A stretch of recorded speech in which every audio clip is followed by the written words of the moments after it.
Welcome to the Wednesday stream. Hope everyone's having an awesome Wednesday morning. Let me just turn this down over here. We definitely have a few things to go. Alright. How's it going, Selena Gomez? How's it going, Darknet? Memius? Hope you are doing alright.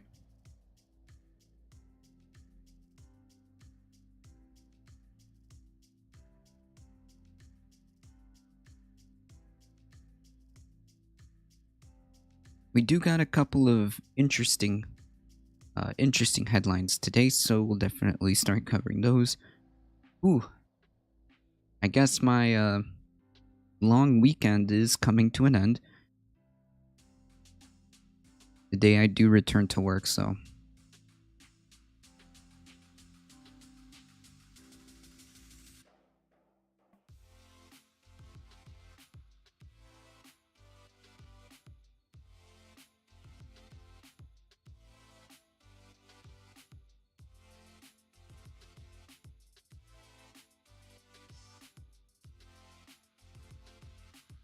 it is a chilly 40-ish to 50-ish degrees here in South Florida.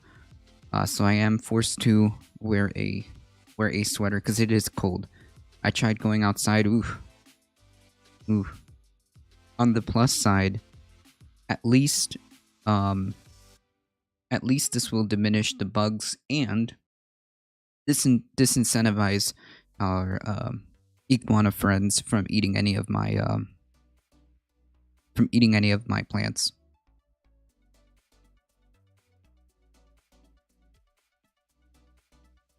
Yeah, I know, Darknet. Imagine. About 40-ish to 50-ish degrees. Climate change debunked. Yep. Hey guys, climate change is over. It's actually kind of cool in Florida. It's over.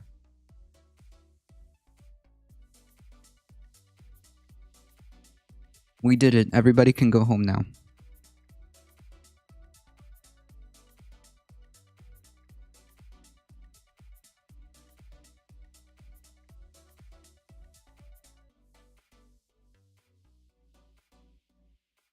Turns out Trump was right. It did get cooler. Wow.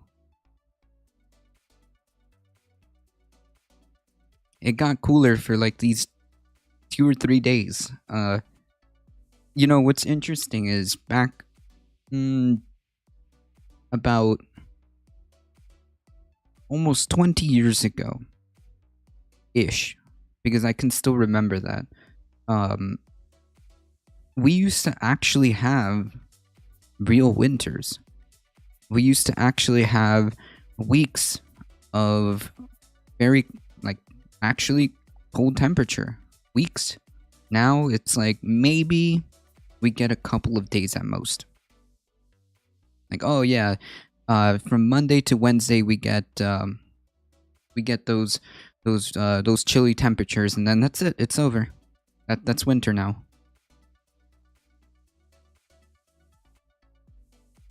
It's gonna be 47 here today, which is really warm. Yikes. That's about as cold as it got in the night over here. I think the warmest is 50 something.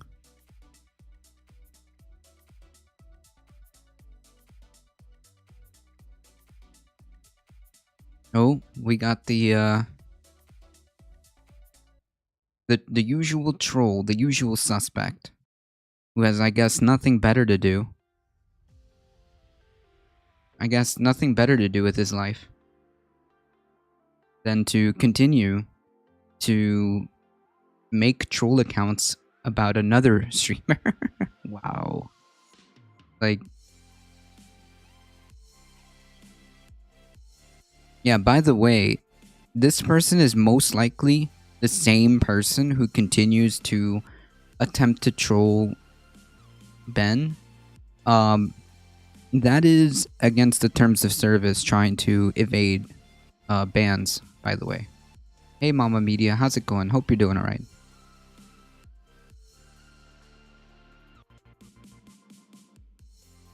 Like, how pathetic do you have to be? In which case, you have to make continuous alternate accounts just to troll somebody else on my channel. Like, okay, dude. That's fine. I suppose one day you'll grow up.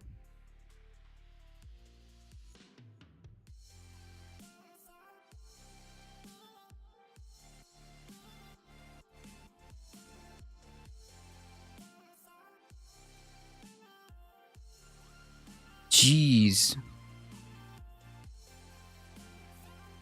There was some Nazi that had like 20 accounts yesterday. Wow.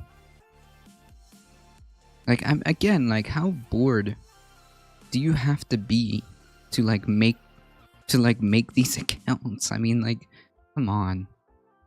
One of the names was Global spelled backwards. Wow.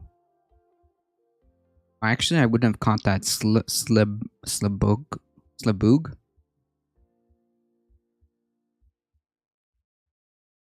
Wow. Incredible. Sad.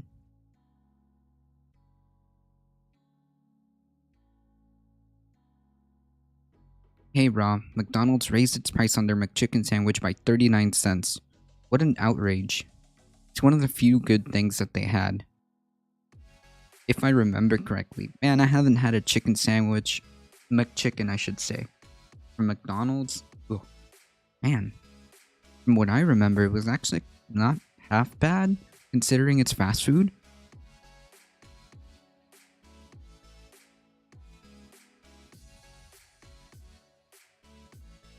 Oh, look, another one. I guess one day they'll get tired of making random accounts that keep getting banned.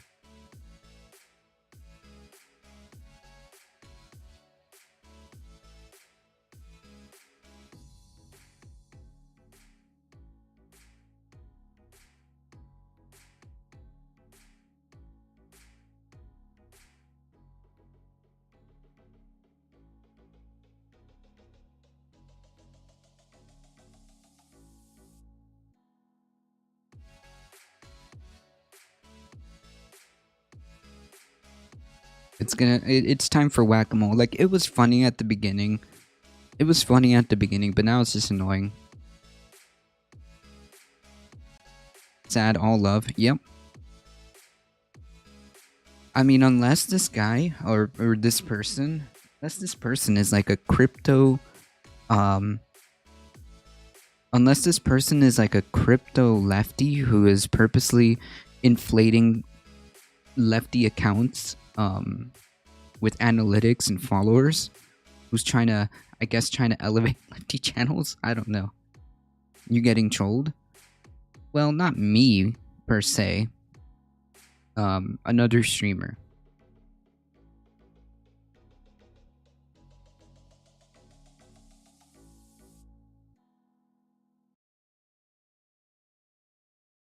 Alright, folks. Let's get into some headlines. Oh, hold on. Let me see. I made sure I did right.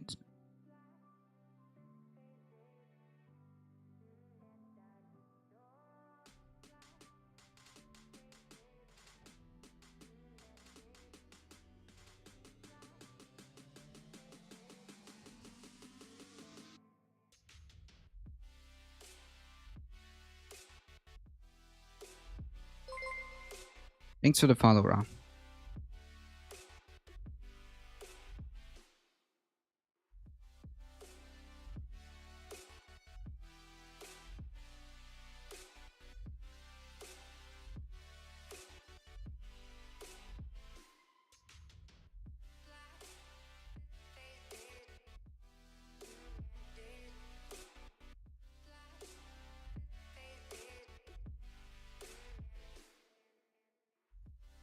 Why do I feel like this isn't real?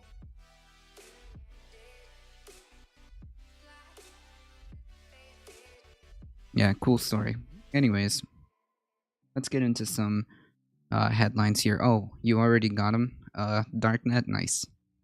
I tried to remove the other troll account.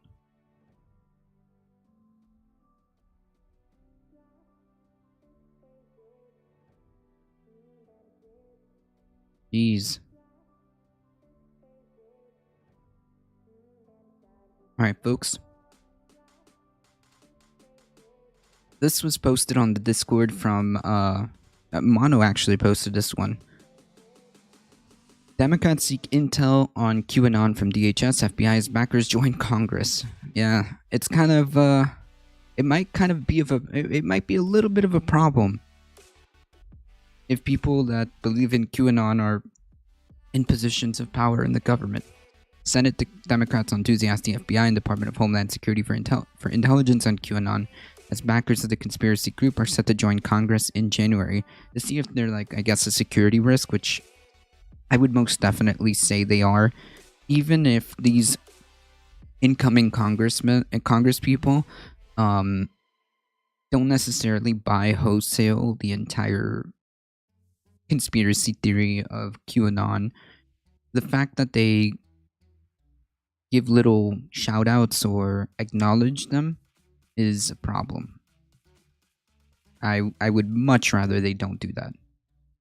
Minority Leader Chuck Schumer is leading Democrats in writing a letter requesting a written assessment to provide to Congress on any threat posed by the group in general. Mostly online fringe community. Okay, well, this is not correct. Yes, sure, it started online. It was supposed to be a meme that went completely wrong, and it's translating into the real world. Okay, I don't think that this is a fair and accurate framing. It's definitely mostly online, but it is not fringe. It isn't fringe if there's people in Congress being elected. Where am I from? I'm from here. Has gained traction in some corners, particularly after President Trump in recent months has at time retweeted its unfounded theories. The two new elected Republican House members have voiced support for QAnon, but the letter does not mention them by name. QAnon conspiracy theories have inspired acts of domestic extremism and violence, and sought to undermine the democratic institutions and contributed to hatred in the U.S. on overseas, the senators write in a letter obtained by ABC News. The senators requested threat assessments from FBI Director Christopher Wray and a top DHS official. In the letter, they say they're concerned about QAnon sparking incidents of domestic terrorism and perpetuated unfounded concerns about the integrity of the 2020 election and future elections. Well, yeah, the FBI has already mentioned that they're watching them. Yes, I'm from the US. That's where I'm from. ABC's Nightline reported on Q, the anonymous internet user who followers believe began the QAnon movement in August 2018 after the attendees at a rally for President Trump donned clothing supporting the anonymous figure.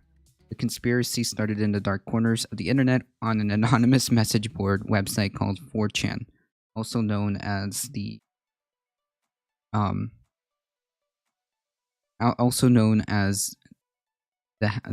top health site of the world. While it's unclear if the so-called Q actually exists, followers believe he is part of the president's inner circle with a top secret security clearance. One of the most outrageous ideas is that prominent members of the Democratic Party establishment in Hollywood are secretly pedophiles and engaged in satanic worship. Oh, much better. It started on 8chan. The more fascist version of 4chan. To me, it's the same. You can see... What was that quote from Obi-Wan Kenobi? Never... This place has the most villainy and scum on this earth. Hey, Ben. Thank you, Dark Knight. How's it going? You missed the two trolls that came here today, Ben. We got, Ben is a flop. Ben Bleep Blop is a flop. And, who else? Well, it's the same person, I'm sure. But what other username did they come by today? Ah, yes. Ben is a pathetic lefty. Ben is a pathetic lefty. Ben Bleeplop is a flop. Oh man, bright and early. It's like the moment I think that they just like hang out and and watch me go live and then immediately like follow with these random alt sock puppet accounts just to troll you on my channel. I think it's Mr. Pillow. Who's Mr. Pillow? Oh, the Mike Pillow guy? How's it going? Ray has previously said followers of the group have been driven to acts of violence. Certainly, we've had cases properly predicated investigations involving violence where people have been motivated by some of these conspiracy theories, Ray said at the House Homeland Security Committee hearing in September. But Ray also said the FBI would not investigate followers of the movement based solely on their self-described affiliation with QAnon or any other domestic movement such as Antifa. We do not investigate groups or individuals based on ideology or the exercise of First Amendment protected activity alone. Well, yeah, I mean, I guess. And the thing is, you won't get investigated for just posting crazy, just unfounded, I should say, conspiracy theories. However, if you start advocating for acts of domestic terrorism and stuff like that, then yeah. In September, experts told ABC News that the movement has recently penetrated the mainstream, growing in size and boldness. True. Yeah, so this is definitely to keep an eye out. QAnon, out of all of the groups, I think is probably the most to watch for. Again, this was posted by Mono on the Discord. I'm sure he can testify to that. Hey, Kaz, how's it going? Thank you, Darknut. I literally see them unfollow a few minutes later after I go live and then follow like 20 minutes. Yeah, I don't know. It's just people who have... It's just that one person who has nothing better to do. How's everyone doing? Well, I'm hanging in there. I'm chilling. Hope you're doing alright.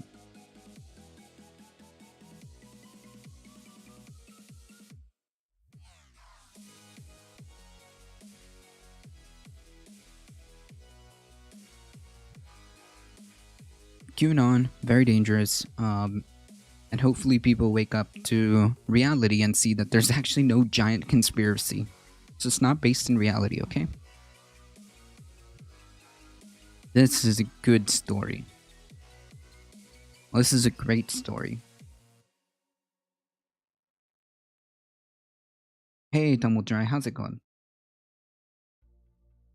Eventually he'll run out of VPN servers. Facebook braces for high-stakes antitrust lawsuit from federal government and states over Instagram and WhatsApp. Cool. This is great news. Facebook is bracing for one of the most significant legal battles in its 16-year history, antitrust lawsuits from state and federal authorities that take direct aim at the two prized acquisitions that have broadened its global footprint. The two legal challenges, one from the Federal Trade Commission and the other from a coalition of up to 40 states, nice, could come as early as a Wednesday and are expected to allege that Facebook used its dominance and deep coffers to take out rivals and in the process harmed consumers who have had fewer choices and privacy protection as a result. Yeah, they should have done this a long time ago. And the idea that Congress, or I guess the FTC or whoever is in charge of implementing, I guess I should say enforcing antitrust when they were trying to buy out Instagram. They should have done that from the beginning. If they would have stopped Facebook from getting Instagram, all of this would not have happened, I think. And even Mark Zuckerberg said that the only reason he bought Instagram was because it looked like it was going to be a threat, right? Otherwise, you know, whatever. There's no reason to.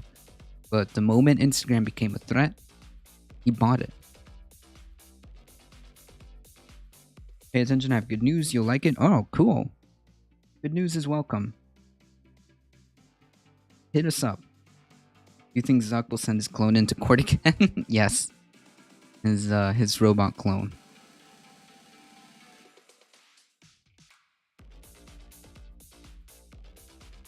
Ooh. Hold on.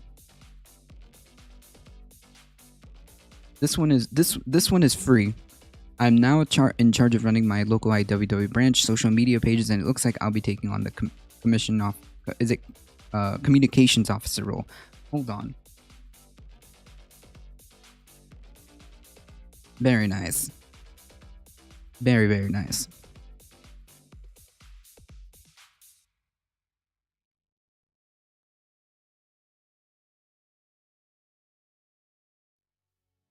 At issue are the two mega deals of 1 billion purchase of social media app Instagram in 2012 and the 19 billion purchase of messaging app WhatsApp in 2014, which have positioned Facebook to rule the social media landscape, right? Like, I don't understand why they did it, why they even allowed this in the beginning. This is like the same when the government allowed T-Mobile to merge with was it Sprint?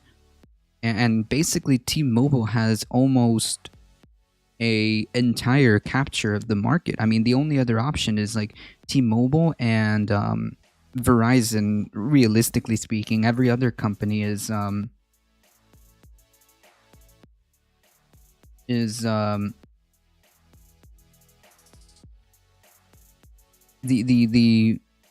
other option is Verizon, which basically is, and any other things are just like subsidiaries of those two companies. So you don't really have much choice. This is like the same thing. Here we only have Comcast and AT&T. Somehow they're allowed to have like, and what is essential, what is essential to what is essentially a duopoly. Why do I get? Nobody asked for. I'm trying to get back to the story. Okay, here we are. So I don't understand why Congress is surprised Pikachu face now trying to act on the antitrust when they could have done this right when they tried to buy Instagram. That's when that needed to happen. Oh, it's just random ads.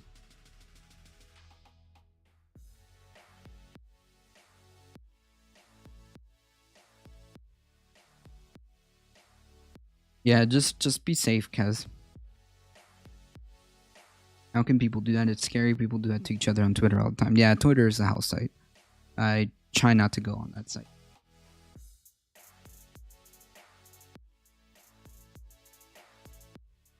So a lot of the issues with social media companies.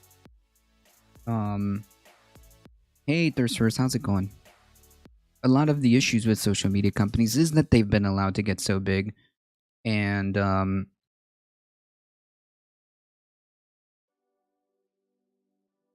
I'm hoping that this leads to a better direction, right?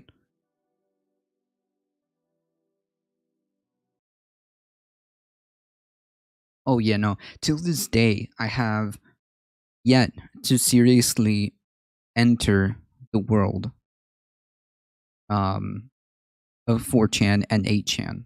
I've seen some screenshots of what goes on in there, but yeah, that's gonna be a no for me.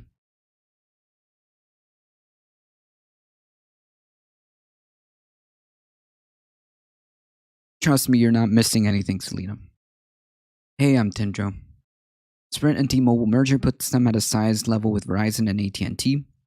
Basically a three-way tie at this point. Is 3 enough? No. As many competitions as possible. You know, you can't have just one or two companies, three companies handling, everything. They should have never been allowed to do that. One news chasing the other. Looks like the government are not trying to keep a pace on any topic because nobody looks at them from the beginning to end of a process. True. Thank you for the follow, Oiton.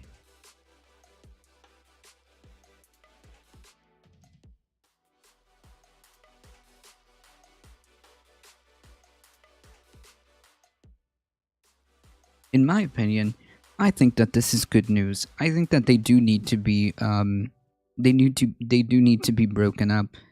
The failures that they've shown, especially when it comes to data security, is is no like the last straw. It's super anti-competitive, and then the numerous amounts mess ups with people's private data, and the fact that they're really not that transparent as to what they do with our data. I mean, I'm good.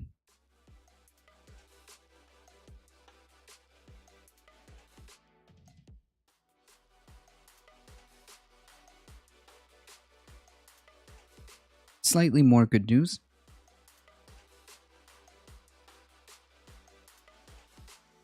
George Gascon implements sweeping changes to Los Angeles District Attorney's Office. We need Facebook as quarantine for all the boomers, though. Well, it'll exist. It will still exist. It just can't be as big, right?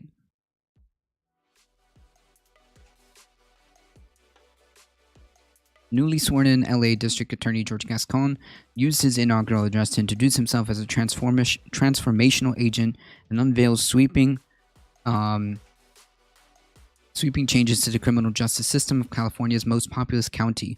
Gascon is a former officer with the LAPD who now leads the nation's largest district attorney office. In a series of tweets, he said the experiences he faced as a young officer 40 years ago stayed with him. They also shaped his approach to criminal justice reform. Among the changes, many of which went into effect Tuesday, called for the ending of the death penalty, stopping most use of cash bail. Okay. For misdemeanor and non-serious or non-violent felony offenses, well, that's definitely a start. And prioritizing cases for resentencing inmates who are serving excessive prison terms. Okay.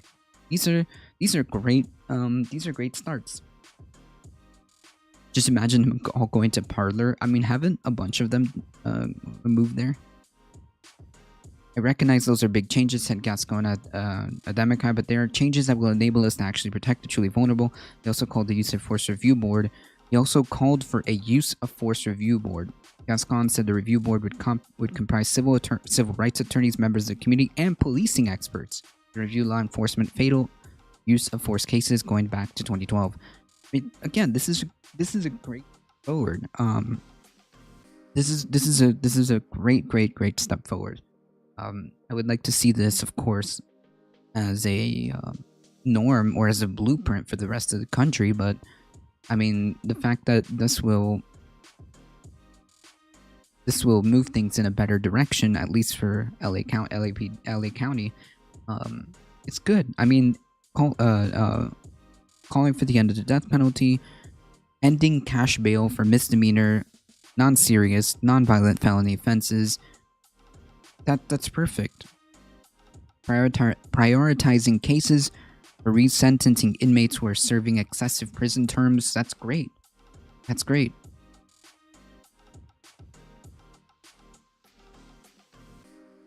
Implementing a use of force review board that is not only comprised of civil rights attorneys, people in the actual community, policing experts to review law enforcement fatal abuse force cases.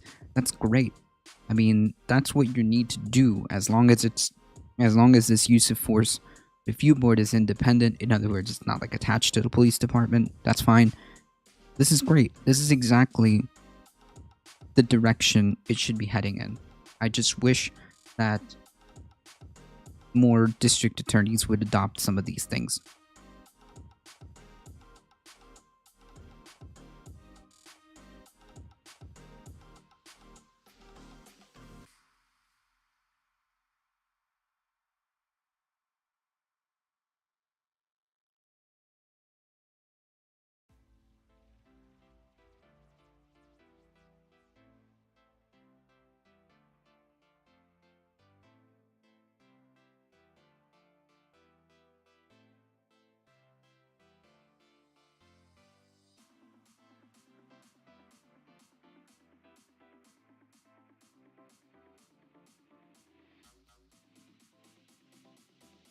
Yeah, I think this is great. This is all great. This is all great. I see no problems here.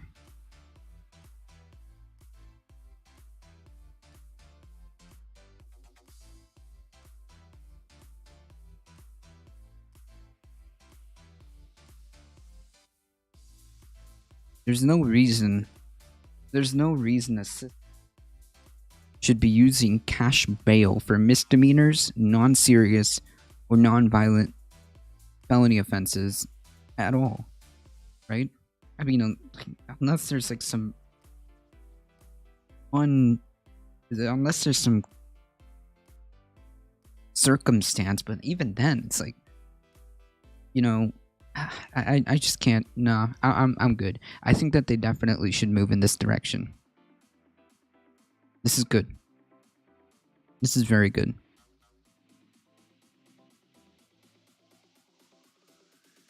And then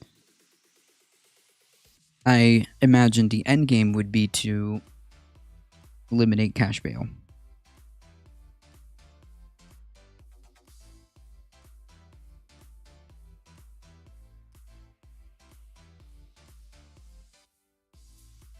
Very nice, Los Angeles.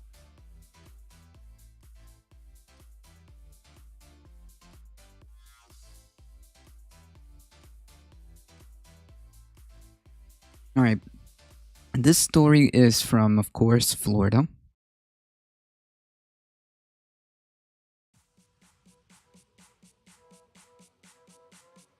In case y'all didn't know the story, just a quick TLDR. There was a data scientist who worked for the state of Florida with the whole COVID team regarding reporting numbers and cases and deaths and all of this other stuff. She was fired for insubordination. The story goes that she didn't want to fudge the numbers for the state of Florida, and she was terminated.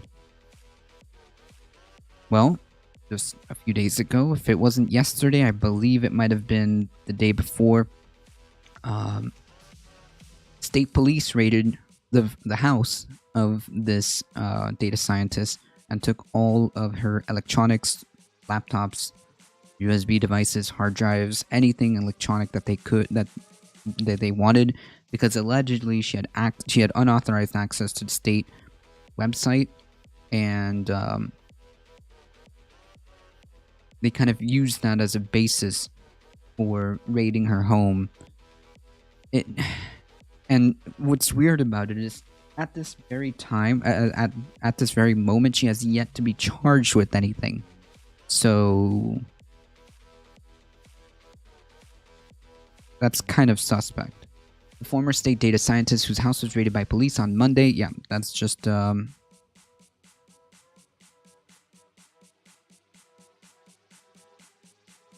2 days ago.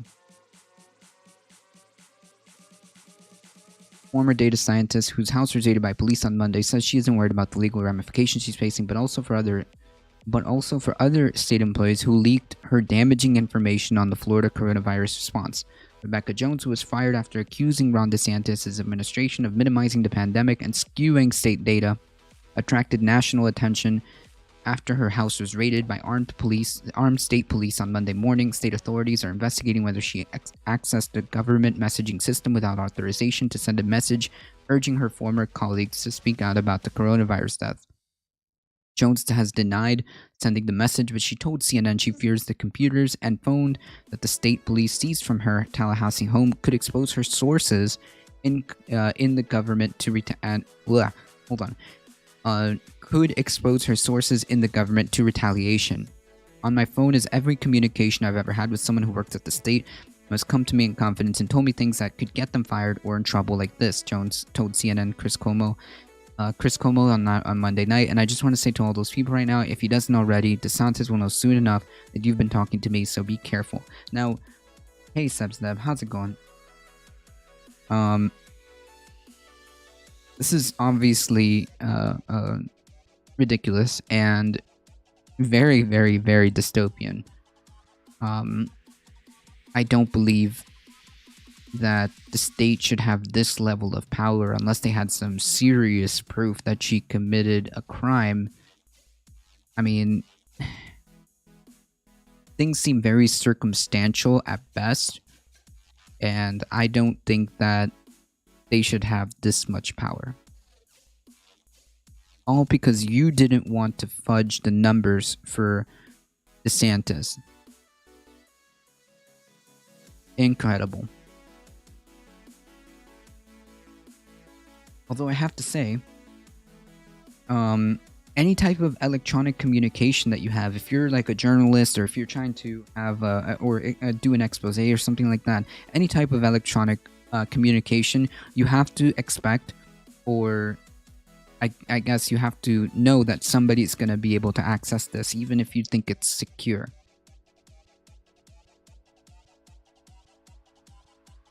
Jones was fired from the state health department in May. She claims that she was terminated for refusing to manipulate coronavirus data, but state officials have said she was insubordinate and didn't consult with epidemiological experts. Well, the insubordination is her unwillingness to fudge the data. Since her firing, she has emerged as a public critic of DeSantis' administration's approach to the pandemic, or honestly, lack thereof. I mean, save like a few mask mandates, everything is open. We had like local governments do a emergency shutdown for a couple of weeks, and that's it. Lo and behold, Florida's on course as top 3 in the country for coronavirus cases.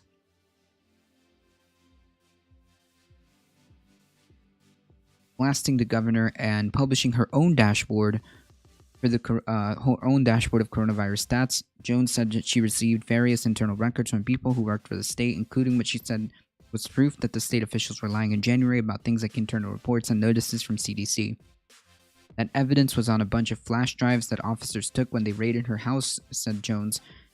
She said Jones, who was not arrested or criminally charged, also had documents that she had legally accessed when she was a state employee. So again, how do you know? How did they get a warrant to get all of this information if she wasn't even criminally charged? I don't understand. Like, maybe I need to brush up on how the system works, but that seems kind of that seems kind of overreaching, don't you think? How does the police have so much excusable power? I have no idea. Like, she hasn't even been charged with a crime.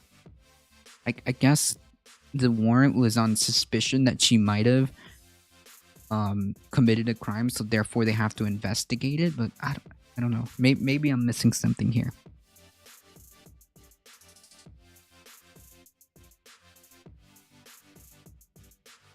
Now, legal experts say the material could theoretically be used to target Jones' sources if they violated rules about sharing internal information. Cool. So technically, if all of these people were just trying to do the right thing and expose a corrupt government, can be targeted. The search warrant allowed officers to recover any and all computer equipment that stores or transmits data, including hard drives, devices, software, and correspondence pertaining to the possession, receipt, origin, or distribution of data involving the facilitation of computer crime offenses. The warrant was extremely broad, Lawrence Walters, Jones' attorney, told CNN. We would hope that this is a target investigation to search for what they claimed they were searching for. If their true intent is to investigate all her personal communications and investigate her sources, that would demonstrate this is abusive and retaliatory. So he said, we cannot stop them looking at what they already have. Spokesperson for the Department of Law Enforcement said agents are currently only investigating Jones, but still analyzing evidence. At this point, we're only investigating her for the cybercrime. If we do receive any other information about crimes that could or lead to another suspect, obviously we'll follow. Cool. Nice meme. Hey, Chai Bureaucrat, how's it going? They would have to show a judge reasonable expectation that they would find materials leading to a charge. Yeah, so maybe, because allegedly they found an IP address linking to her stuff, and therefore that was the excuse. Employment attorneys in Florida said that state workers who leaked internal records to Jones would face disciplinary action or possible legal trouble, although they might be able to seek protection under state whistleblower laws. Jones filed a whistleblower complaint with the Florida Commission on Human Relations in July, asking to be reinstated with back pay. That complaint is still pending and is confidential at this stage of the process, according to Walters, her lawyer. Kathleen Scott, a Florida employment lawyer who was involved in the case, said that because of that complaint, people who leaked to Jones with the purpose of assisting her whistleblowing may be able to argue that they should be protected from retaliation by the state. In some circumstances, if you disclose information in furtherance of whistleblowing, you'd be protected for that. Yeah, I mean, absolutely no reason, or in my head, there shouldn't be retaliation for you calling out a corrupt government, right? This is like absolutely crazy. Absolutely ridiculous.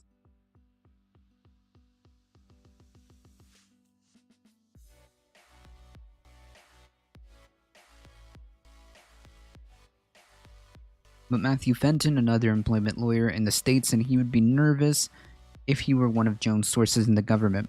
Public employees who want to be whistleblowers under Florida law generally have to disclose information to specific government authorities, he said. Somebody who's just leaking her information is not following the chain of command.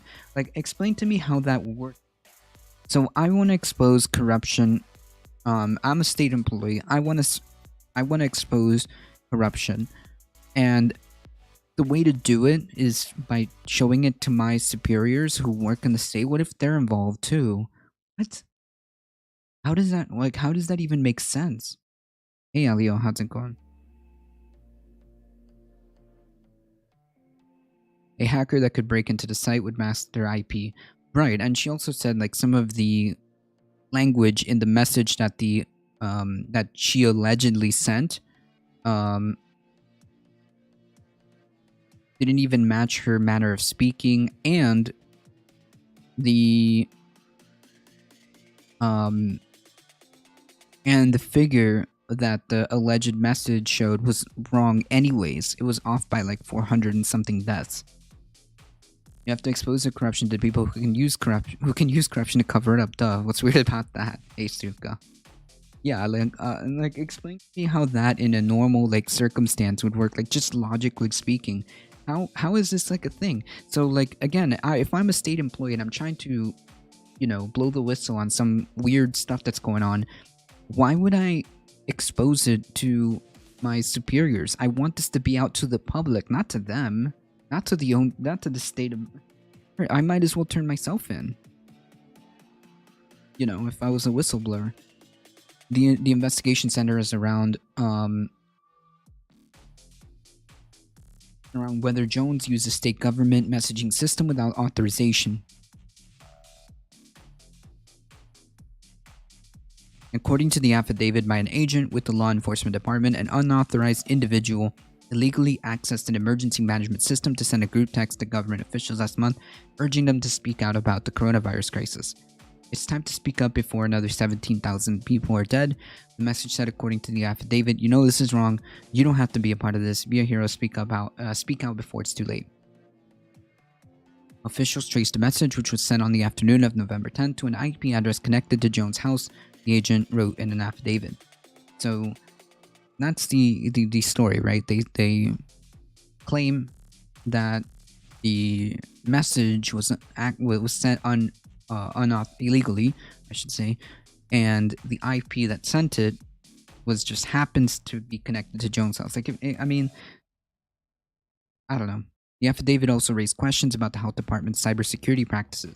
According to the agent, all users on the emergency planning group, who included health department employees and employees of other government agencies, logged in with the same username and password. The message went out to 1,750 people before the software vendor stopped it. What kind of operational security is going on here? What? You can use the same username and password, so if you know them all. What?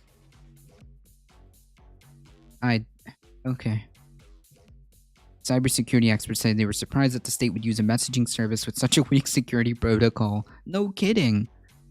Mark Tarani, a cybersecurity professor at the University of Florida and the director of Institute for Cybersecurity Research, said the procedure raised huge red flags. No kidding. If I was in charge of operational security, Like I'm not, god tier when it comes to technology, but I I wouldn't do this. Users sharing the same username and password magnifies the possibility of that password being leaked intentionally or unintentionally. Tyrannyport said, it's just a very outdated thing to do. No kidding. Just because someone didn't engage in any kind of advanced hacking to access the message system doesn't mean logging into the system without authorization wasn't a crime, of course. The Florida law cited in the search warrant says it's illegal for anyone to access any computer, computer system, computer network, or electronic device with knowledge that such access is unauthorized or the manner of use exceeds authorization. The state health department didn't respond to a request for comment about its cybersecurity practices. Yeah, you done goofed. No kidding. So the main takeaway is like this is super dystopian. So if you speak out against the government, apparently they can send the goon squad after you.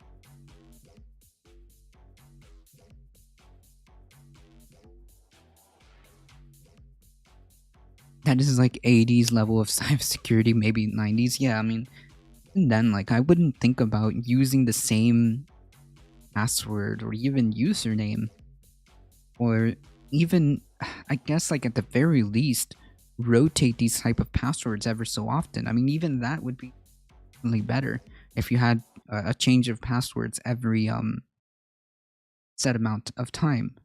You just rotate passwords so that it provides some level of security, but I wouldn't go that far. I would just say everybody, first of all, has their own login, has their own password. It's got to be changed. It's got to be changed every whatever 2 months, 3 months. I use MAGA 2020 as my password for everything. That's pretty safe. I think that's safe.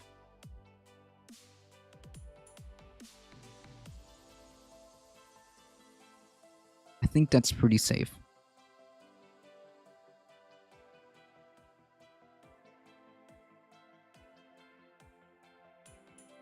It has letters and numbers, true. True. I guess, yeah, true. Now if you have oh, here's actually the news story. Yeah, you could just put a little exclamation point at the end, and that's it. It would be perfect. Cybersecurity 101.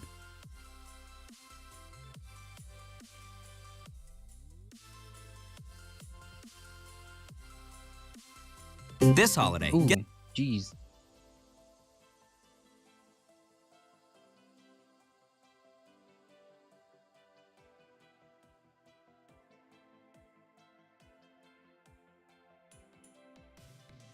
Yeah, there we go.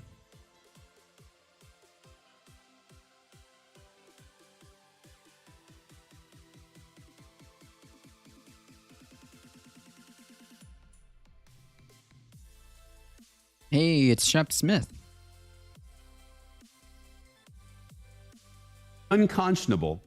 That's what a Republican member of the Florida Judicial Commission called a police raid yesterday of a former state data scientist. So he resigned over it. It's the latest fallout from a search warrant served at the former scientist's home. Police, come down now! Bring your Jeez. My children! Hang on, let me clear the He just pointed a gun at my children! Search warrant! Rebecca Jones posted this video herself. It went viral on Twitter.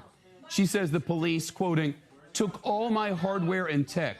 They pointed a gun to my face. They pointed a gun to my kids, unquote.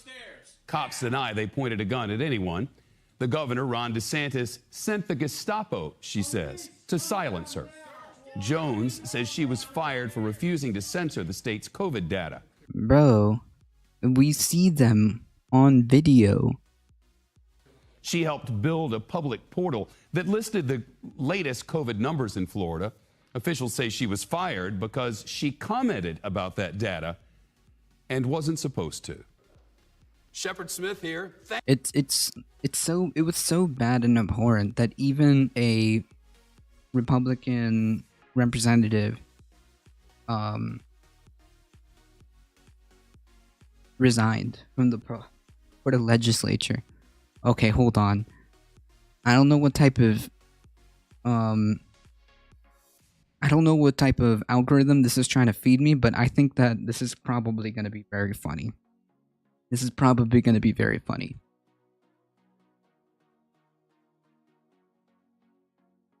What timeline is this? After Shep Smith was on Fox News, he kind of just stopped and took a vacation and then was hired at NBC, I believe. All right. Tucky, hit me up, Tucky. What you got for me? Senate races, special elections in the state of... In just a few weeks, 2 Senate races, special elections in the state of Georgia will decide which party controls the United States Senate and therefore the United States government. Already, more than 71,000 people who did not vote in the general election last month have requested mail-in ballots for the January 5th runoff. So how can we be certain this election is on the level and what's at stake?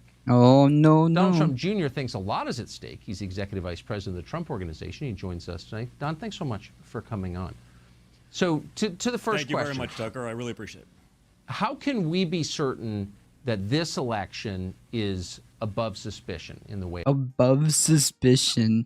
Like, you see how, like, he poisons the well? It's like, this is on the presumption that the general election was fraudulent, right? Which isn't true, okay? Again, just for clarification, there was no evidence of widespread voter fraud, period. Hey, sourcing. How's it going? Tucky 2024. Cruz 2024. Hear me now, quote me later. You really think so? You really think that Ted Cruz is going to throw his hat in the ring again? I mean, of course, it's super sus that people voted in an election, right? Super sus. It's conducted.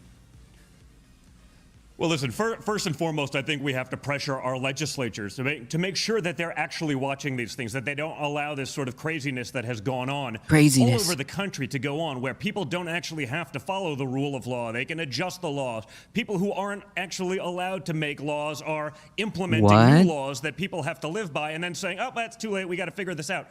This kind of stuff is insanity and has to be pushed back on. What? We can't allow it to happen. We can't allow ourselves to lose the Senate. If you truly believe in conservatism, if you believe in freedom, if you believe in individual rights, if you believe in the Second Amendment, we have to combat this nonsense. We have to win. We have to hold the Senate in Georgia. And also, Tucker, one thing I do have to say, I appreciate watching the opening monologue. I appreciate you calling out Eric Swalwell.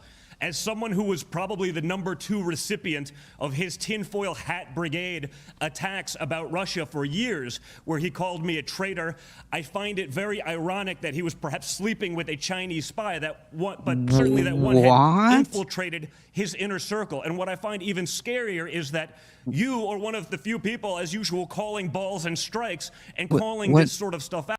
What the conspiracy theory is this? What? While the rest of the media remains silent. We shouldn't be surprised about the media being silent on this issue, which is truly a national security threat, while this man sits on the House Intelligence Committee. But we also shouldn't be surprised that someone who basically may have soiled himself on national TV also allowed his agency and his group to be infiltrated by a Chinese spy. So thank you for calling out Swalwell as well.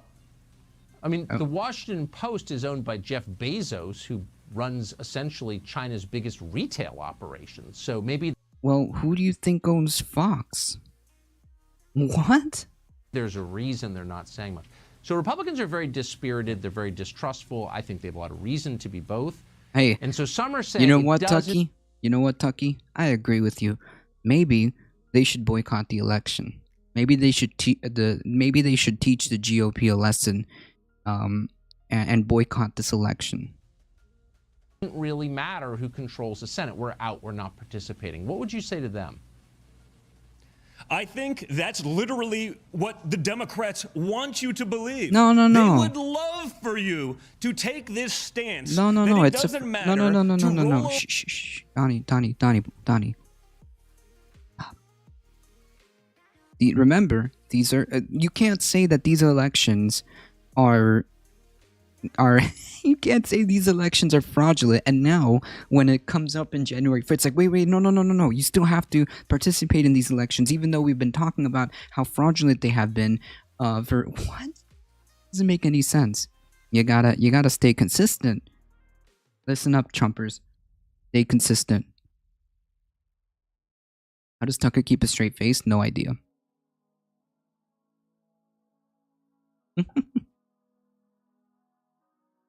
Right, exactly. These elections are super bogus, but also vote like your life depends on it. Like, okay, dude.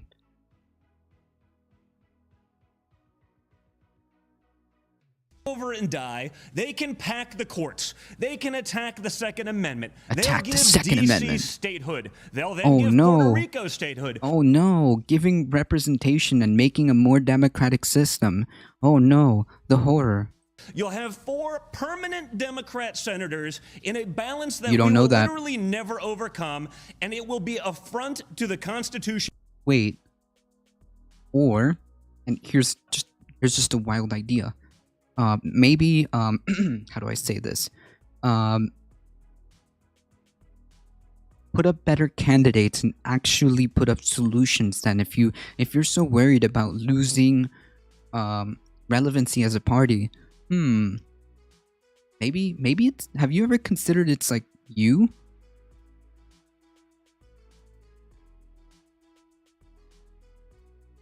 And to the freedoms that we hold so dear, Tucker. This is what the Democrats want for life. They would love to demoralize you, so you sit at home, allow them to go ballot harvest, go win. What? You know, Is we he should be okay? winning Georgia. They've You okay? I think he's like, I don't know. Okay, dude. changed the game. They've manipulated COVID to be able to do whatever they want to do. But if What? you sit back and allow Manipulated- apathy to take over and allow that to rule your thought process, you are literally giving the Democrats everything that they have hoped for and dreamed for from conservatives for the last 50 years. We cannot allow that. Aha, My 420. father's legacy, all of his accomplishments, all of the regulations, taking on China, pulling out of China. endless wars, everything that he's accomplished is on the table as far as I'm concerned in this election. So if you're a Trump guy, if you believe that, you'd be foolish.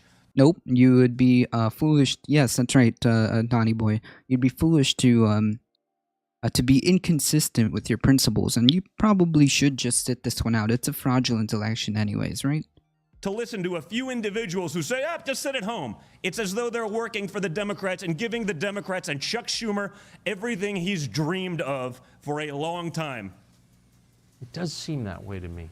Don Jr., nicely put. I appreciate your coming out tonight. It does seem that way to me. Yeah, absolutely. I heard nothing, like not a single instance of evidence, but yeah, you know what? Yeah, Don. Yeah, you go get him, Don. This is so sad.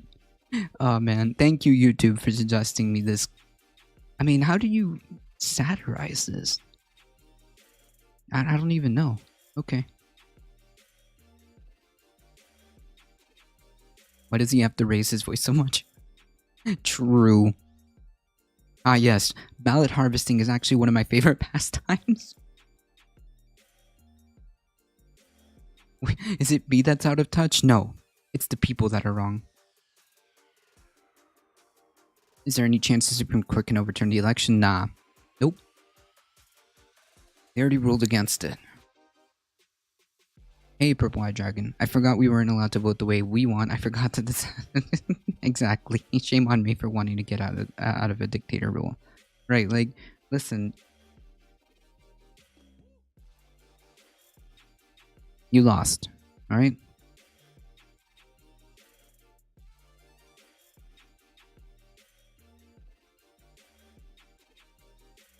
Although it is to be noted that it's disturbing that they've tried to appeal to the Supreme Court and try to get, valid people, valid people's votes completely disenfranchised is disturbing, and that is the core of what we should take from this. But institutionally, so far, they've completely thrown out all cases. There's just no real. It's just like you have, in order for you to make a claim, it turns out you kind of need evidence, right? I keep seeing people that they're saying to wait for the Supreme Court. Yeah, that's not happening because like the first one, the first one was, well, we have to wait until all votes are counted. Then it was, hey, do good. Then it was, oh, well, we have to wait till the state starts to certify the election results. Then it's, oh, well, the electors haven't voted yet, technically.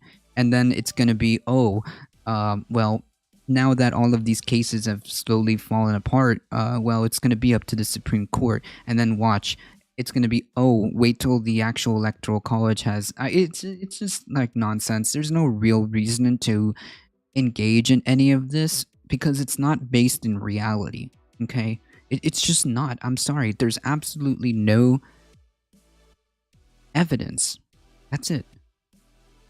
There's just no... If there was a real case, if there was an actual case for widespread voter fraud, so much so that it could overturn the election, then yeah, absolutely. But like, there's none.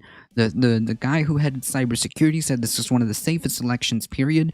The FBI has noted that they didn't really find any evidence for widespread voting. Department of Justice has come out and said there's actually no real cases that we're following up. There's no real evidence for that. I mean, what more do you need, right? William Barr, known Trumpian lapdog, has come out and said there's just no evidence. Sorry. I'm alright, New Good. Hope you're doing alright. Can we just close some planet and go basic Kool-Aid drinkers on it? Yeah, that's the last thing. That's right, Patient Sloth. Hey, Buckjump Guru. Texas sued for the battleground states that Trump lost. Yeah, they tried, but I think that one got thrown out too. I mean, like, they've been trying to bring in these frivolous cases, wasting time, just kind of sowing doubt on our process. And that's the real takeaway from this. That's the real takeaway from this. It's like the idea that they're trying to sow doubt in whatever small semblance of institutions that are working is just disturbing. That's right, Patient Sloth. That's right. Biden picks fudge for housing, Vilsack for USDA. President-elect Joe Biden made two key domestic policy picks Tuesday, selecting Ohio Representative Marcia Fudge as his Housing and Urban Development Secretary and former Agriculture Secretary Vilsack to reprise that role in his administration, according to 5 people familiar with the decision. Now, I know that this guy has had his controversies, so I'm not too sure. Not too sure about this guy. And he's like an Obama-era rollover. Right, because Trump told him to. Picks highlighted by a delicate balancing act as he builds out his cabinet, seeking to diversify his picks and rewarding the coalitions that help him elect while also following his instincts to surround himself with close allies who served in the Obama administration. No, this isn't the way. You can't. I spoke about this with Evan Fonzie. You can't rehash this strategy again. I understand that some of the stuff that the Obama administration did was marginally better. I get it. But it wasn't enough. It disillusioned people. It gave people false hope. It gave people the idea that maybe the government was finally going to do something and address some of these real issues when it didn't, and led or opened the door to a Donald Trump. Okay? This is not the way. And rewarding the coalitions that helped elect him. You do realize that a lot of progressives came out and showed face for you, and yet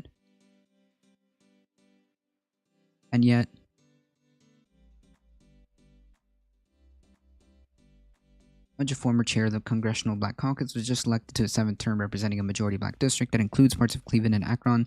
Vilsack spent 8 years as head of U.S. Department of Agriculture during Obama administration and served 2 terms as Iowa governor. Their intended nominations were confirmed to the Associated Press by 5 people familiar with one or both of the decisions, who spoke on condition of anonymity, blah blah blah. Biden has viewed Fudge as a leading voice for working families and longtime champion of affordable housing. Cool. Okay, I like this. And other priorities. I like this.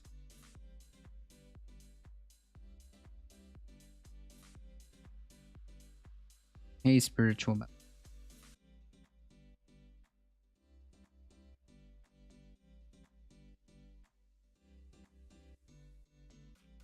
Some of the stuff that I do want to see in this country is people getting food, housing, education, and healthcare. I hope that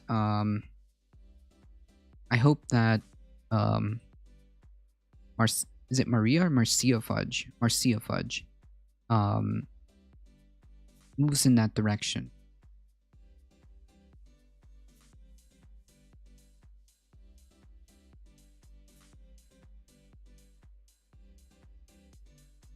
But Texas still has Thursday to make its case. Yeah, I don't think so. They would need like serious evidence. This drama the Republicans are doing, it's very hard to trust the U.S. government anymore. Yeah, that's the crux of it, right? Hey, American Soldier, Cyberpunk 2077 broke Twitch like Fortnite. I was not there, unfortunately, and honestly, there was some issues with the Cyberpunk thing. Sorry, I don't buy it. Like, I don't go into the norms. Like, I to this day I have yet to play Fortnite, so I kind of just hang out and play older video games. He was the governor of Iowa, definitely a real progressive. Yeah, and he was again like rollover from the Obama administration. Why? Like, why, dude? We're trying to make things better, okay? I understand that like some people of the Obama administration have come out and said we realize that we made a mistake and stuff like that, but and we acknowledge where we came up short, but I don't know. I think we should really be moving in a better direction. I think trying to rehash that plan is not gonna go well. It's not gonna go the way they think it is.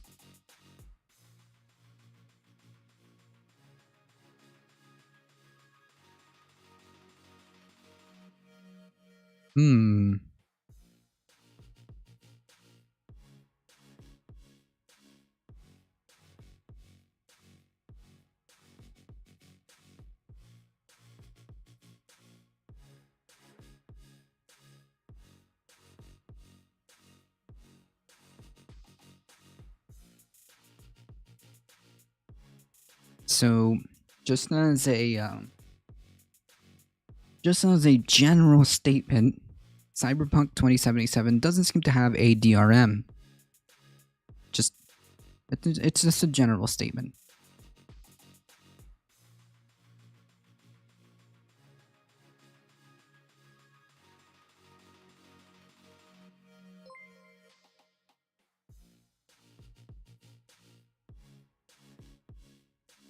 Hold on. Hey, Stupka, thank you so much for the biddies. I appreciate that. Thank you. Ooh, I think this person might have a condition. Left-wingers make me puke. You might want to check that out. Speak to your doctor. Biden has viewed Fudge as a leading voice for working families and a longtime champion of affordable housing, infrastructure, and other priorities, while Vilsack was selected in part because of the heightened hunger crisis facing the nation and the need to ensure someone was ready to run the department on day one, according to those briefed on the decision. I guess, but like, how? As news outlets started reporting on Fudge's selection to be HUD secretary, she said at Capitol Hill that it would be an honor and a privilege to be asked to join Biden's cabinet, although she didn't confirm she had been picked. It is something in probably my wildest dreams. I would never have thought about it, so if I can help this president in any way possible, I am more than happy to do it. Yeah, she seems pretty cool. longtime member of the House Agriculture Committee and a fierce advocate for food stamps. Cool. Yeah, food and housing. All right. Yeah. Fudge was originally discussed to become Agriculture Secretary. South Carolina Representative Jim Clyburn, number 3 House Democrat, who gave Biden a key nod of support in the primaries. Had strongly backed her, saying it's one thing to grow food, but another to dispense it, and nobody would be better at that than Marcia Fudge. Clyburn on Tuesday telegraphed that she was up for another post, and she was warmly endorsed in a meeting Biden held with civil rights activists on Tuesday to discuss diversity in his cabinet. Like, again, as long as you're trying to bring about some serious change, I'm all for it. But, you know,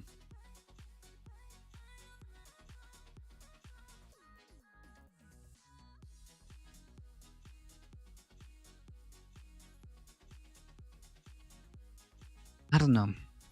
I think Marcia Fudge is a good pick, but I don't know if we really want to rehash Vilsax. I don't know. I don't know about that one. We're starting to see the long-lasting effects of copium. Meaning, exactly. It's just again a public announcement. That you just as a informational fact, I guess.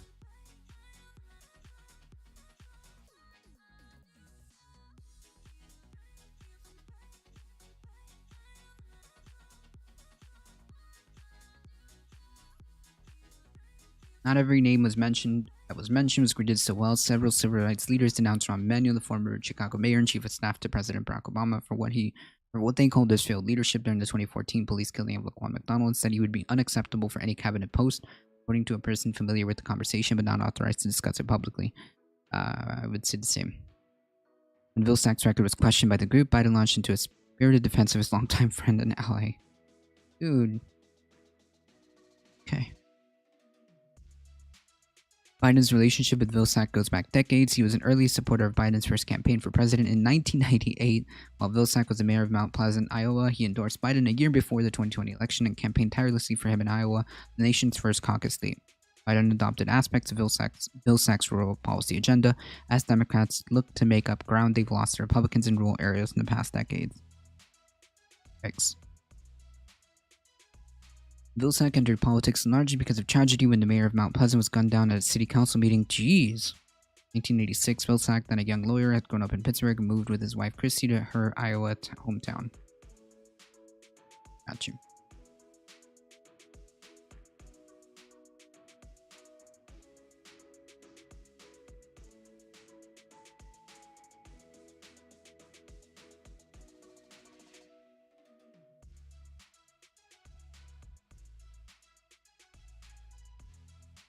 Yeah, it's great. But as Cornel West said, like, it's cool, you know. Hey, awesome, that's amazing. The first Black defense secretary. But having a diverse, doing things just on the merit of diversity isn't the way if it's not going to meaningfully impact. Like, so I guess we'll have a more diverse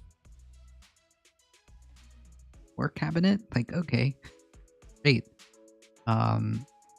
Is that, I mean, if it means that this person, General Lloyd Austin, wants to actually move in the direction to end these useless wars, then I'm all for it. This is amazing. But I don't know that we're going to see much change on that. I remember somebody mentioning in chat that we would have pink drones instead.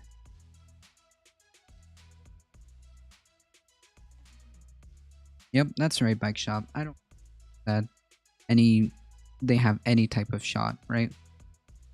I mean, trying to sue all of these like 4 or 5 swing states directly to the Supreme Court. I mean, you're gonna have to seriously case to argue before the justices for them to even be able to entertain this idea, right? In my opinion, I don't think that they'll even take up the case at all. There's no reason for them to.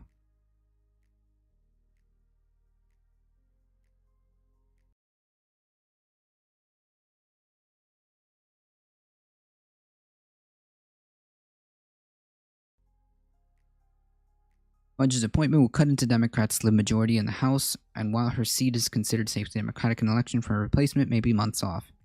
Their immediate priority would be dealing with the eviction crisis brought on by the coronavirus pandemic. Yes. Yes. 100%. 100%. This is what you need to be focusing on. This is a step in the right direction. I completely agree with this.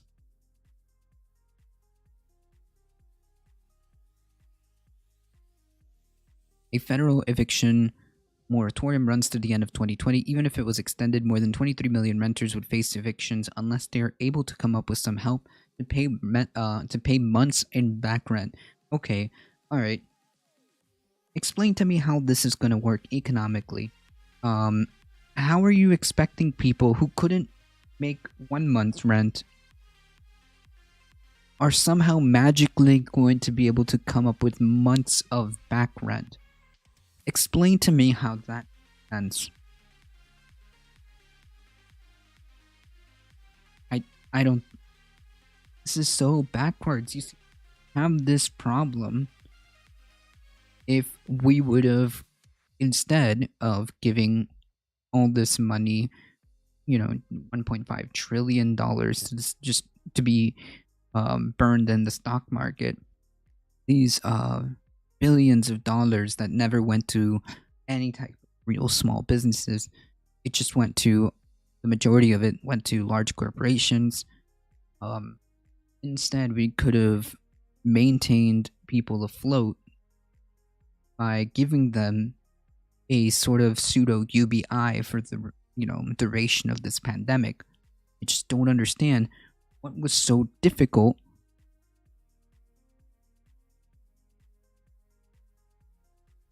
What you needed to do, need people to stay home.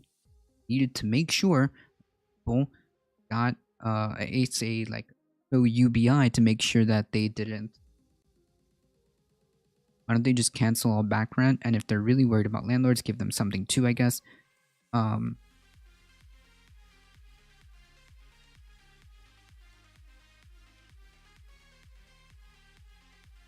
So have a mortgage moratorium. Have a individual UBI that would keep everybody afloat regardless.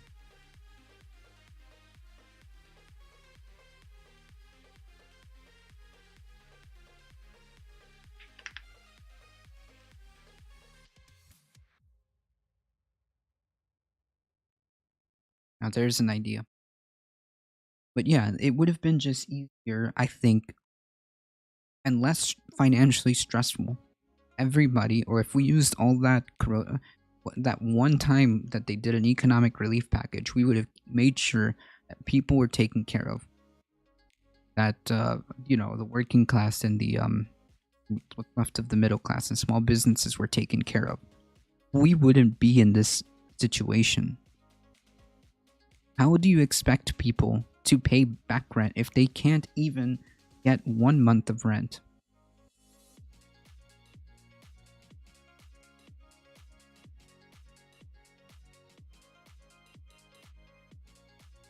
There is money for rental assistance in the current bipartisan COVID relief effort, but most experts say the Congress will have to do much more in terms of rental assistance and possibly working to extend the moratorium. Some expect the assistance could be needed for a year or two. Wow. So, maybe, again, if they would have taken care of this from the beginning, when experts were telling us that this was going to be a problem, if we would have been mindful from the beginning, we wouldn't have as big of a problem as now. Thank you for the follow, biggest stoner on earth. Anyone who works more than 40 hours is getting shafted. True. Yep, that's right. That's right, Chai Bureaucrat. That's capitalism for you.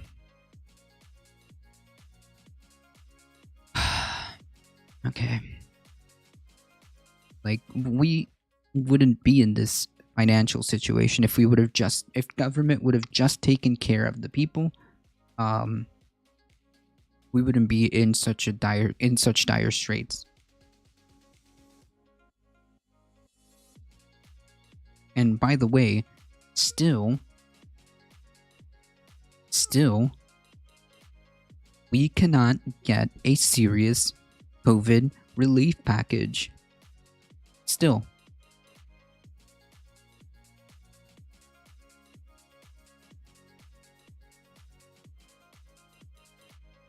When this first started, everyone stay home for a month period. The government could have stepped up and froze that month with payments. Yep, exactly. No one lost their jobs for having to stay at home. We wouldn't be still doing this, at least not to this degree, right? At least not to this level of economic crisis. Like, sure, it would have been rough. Absolutely, it would have been rough, but it wouldn't be to this level. You know, we look back at the 1950s and kids hiding under to save themselves from nuclear fallout. Trump's handling of the coronavirus was one of the biggest fuck-ups ever. 20 years, people will be looking back. Yep. Telling us to get to work if we got sick, right? Hey, difficult truth. How does it feel to be the last person to know it's raining? Well, in South Florida, I'll have you know, it is actually pretty dry, and it's actually quite sunny, even if it is a little bit chilly outside.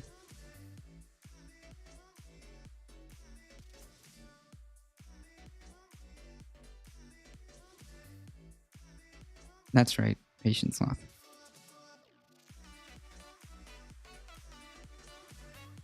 Alright folks, it is 10:30. Quick show for myself. If you guys enjoyed the content, please make sure you hit that follow button up there or up there, and please head on over to our YouTube channel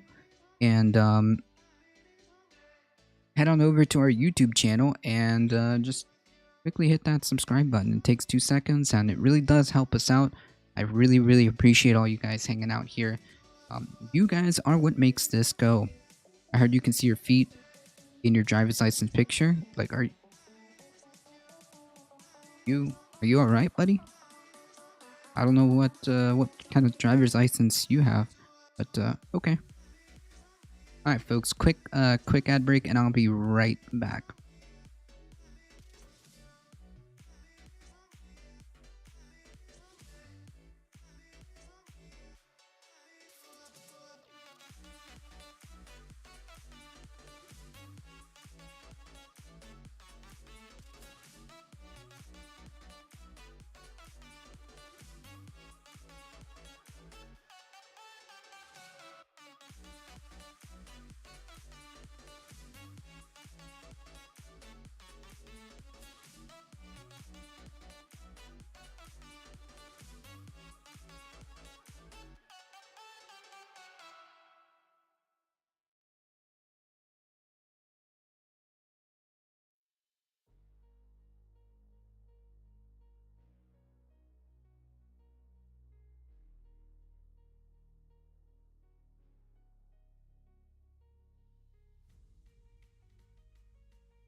That didn't feel like the ad went off. I'm hoping it did because I want to avoid all these pre-rolls. Alright.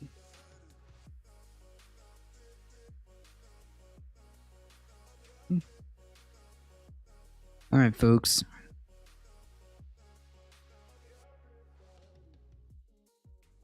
Okay, good. Alright, I didn't see it on my end. Are they trying to show you your... Are they trying to get you to show your driver's license? That's a weird statement. Yeah, it's a weird statement. It's all good. alarming and extraordinary rate of change as the Arctic warms, NOAA report says. Cool, we just keep getting awesome reports. Thank you, Purple Tide Dragon. We just keep getting great reports. The Arctic is warming and changing rapidly with record or near record conditions documented across the region in 2020.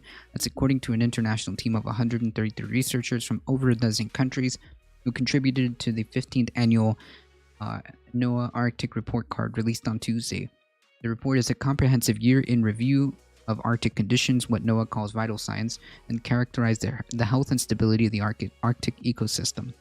They include variables like air temperature, sea ice, and wildland fires. While climate conditions in this frigid part of the world typically change naturally at a glacial pace, in recent years, the transformation has been occurring at a breakneck speed. In the video, In the video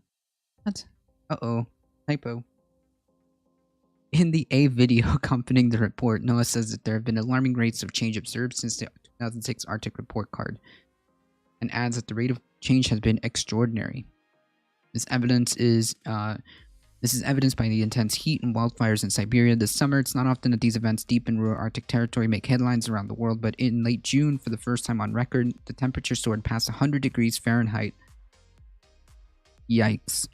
We covered this. About 100 degrees Fahrenheit mark above the Arctic Circle in a town called Verkhoyansk. I'm not good on that. That was part of several months of a long heat event, which climate scientists said made 600 times more likely by human-caused climate change. Cool. Hey, Peter Parker, how's it going? Yeah, sadly, back in June, Florida was actually colder. Sadly, back in June, Florida normally, and Florida right now, is probably colder. It's just all backwards. It's all bad. From October 2019 to September 2020, Arctic surface temperatures were second warmest on record, almost 2 degrees Celsius or 3.6 degrees Fahrenheit above the 1980 to 2010 normal average, behind only 2016, a year affected by a very strong global El Nino event. Yeah, we do suck.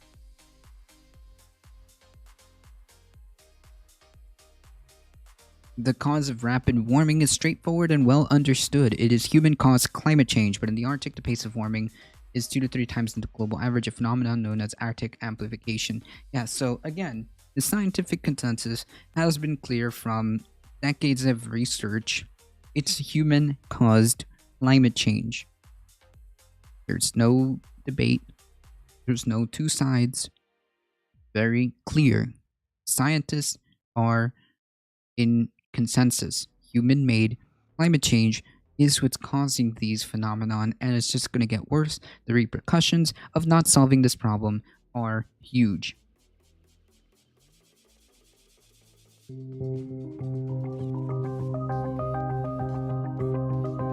The story is clear.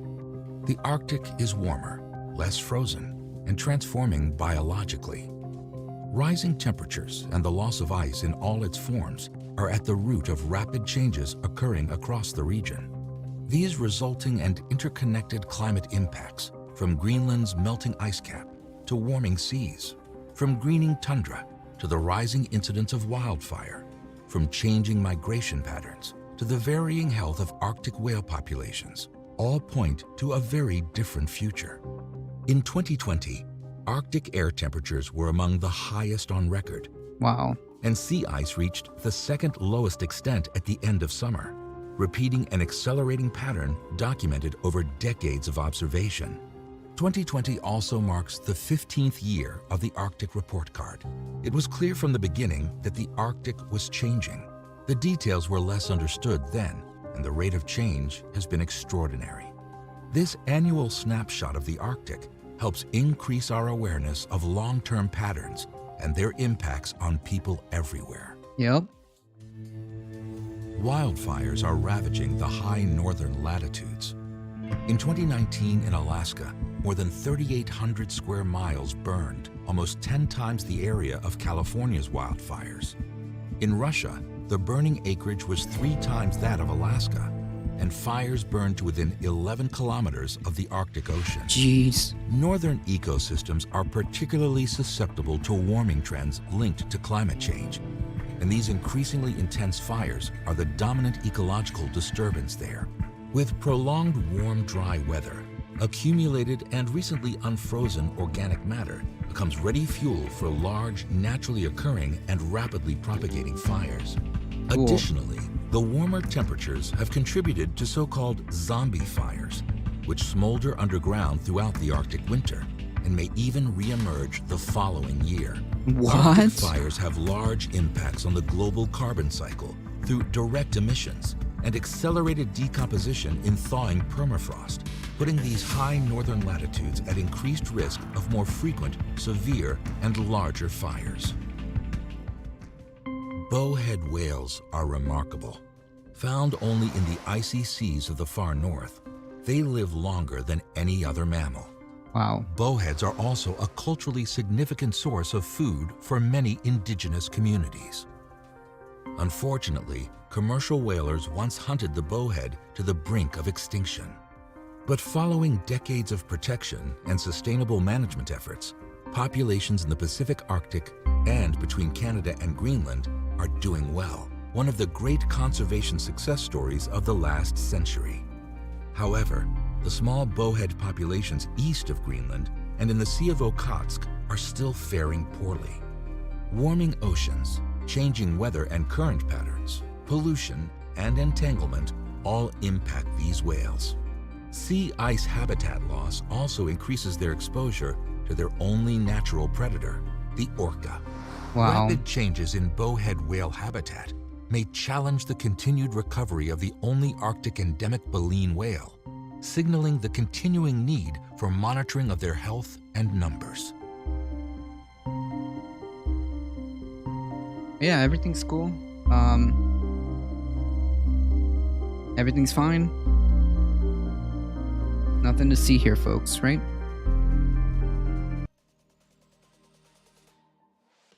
We gotta keep burning those fossil fuels so the stock market goes up. Yeah, exactly. Pretty sure in the future, when historians look back at our society, they think we worship the stock market. I mean, would they be wrong though? I'm gonna be lurking, no problem. Thank you. You could cover stories like this every day. It's terrifying. Yeah, it's not good. It's not good. In fact, it's not it's pretty much to the point of desperation, where I covered a article. I'm pretty sure you were here, Darknet, where scientists are now just considering to implement or plan for geoengineering.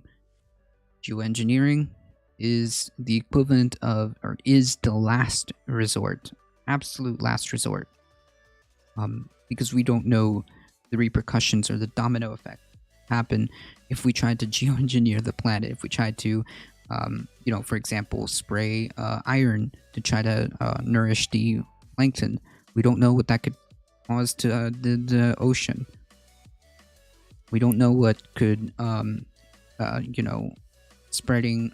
Oh man, I forgot the chemical to simulate clouds, collect more heat, to reflect more sunlight. What that could do. But then who's gonna pay for it? Yeah. Because clearly nobody's making any real significant steps at all and trying to you know, alleviate the whole climate change thing. So scientists are now prepared to look into geoengineering. Yes, thirst first. I actually had somebody remind me of the movie Snowpiercer. It's basically that. It's basically that, where they try to cool the planet down without realizing what the domino effects of messing with that could entail, right? Because of how our planet is so complex. It's very hard to say what would happen if you tried to dump iron in the ocean, if you were trying to do something like cloud seeding, as Monument Unknown posts. We just don't know. We just don't know what the repercussions are for that. And the fact that they are actually entertaining this idea says to me that we're in a pretty rough spot. Hope you're doing all right, Monty. I'm not an expert, that doesn't sound great. Well, I mean, it's not, because it tells me that they're looking at last resort scenarios, you know. That's the reason why it's not great. And we don't exactly know what could happen. We tried to use that. There's about a 0.0001% it even works. Yeah, we just don't know.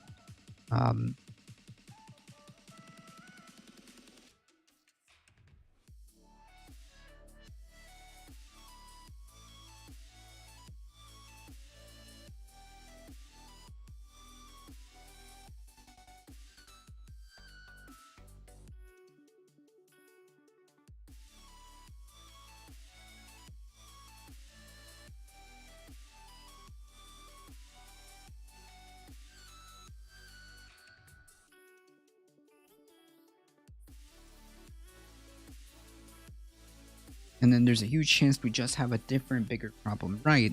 So it's like, okay, don't know how that's gonna work.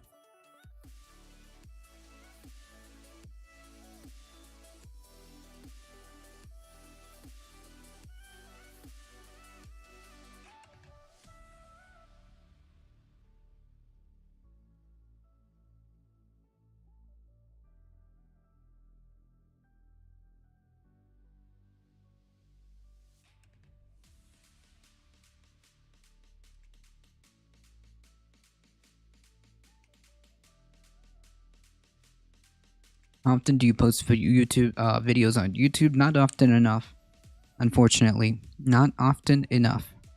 I'm starting to try to make a presence there. Sometimes I'll post like small vlog style videos on a breaking news that I couldn't cover. But yeah, I probably should post, and I will try to make an effort to make something more of a prepared content. And as a user, artillery fired something to divert rainfall in a border region. India, yeah.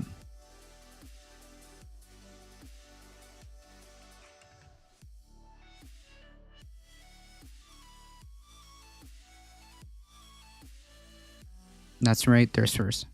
I know the machines that are supposed to suck carbon out of the air actually consume so much energy, it has a negative effect. Oh.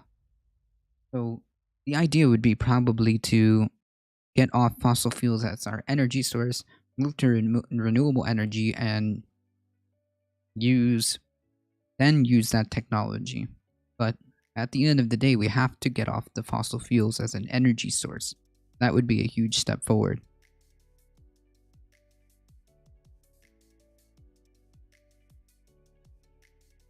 That's right.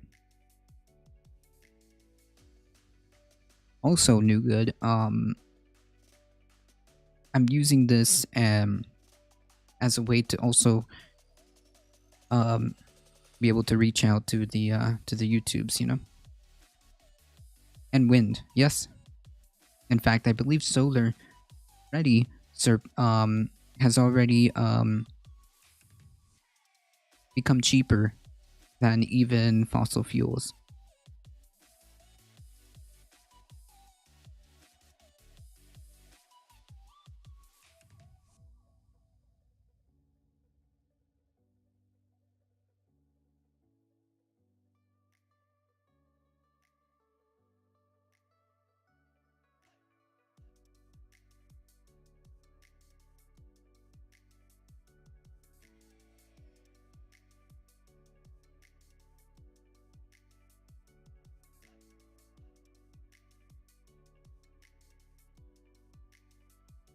Yeah, a lot of it seems to be, or I think some of the problems is, number one, people are just only concerned about what happens to them, not realizing you know, caring about the planet is caring about yourself. And they are so fearful of the unknown of what a green infrastructure could be. And of course, just the gross levels of misinformation that is out there. And people, I think, can understand the severity of the problem, but I feel like sometimes it also has to do with like a psychological defense mechanism. Um, the moment they realize how big of a problem actually is, they tune out. They tune out. They check out as a psychological defense mechanism. Right. So I always say to that, it's like, well, we're suffering greatly because we didn't take care of COVID from the beginning. It became a bigger problem. What do you think something like climate change is going to do, right?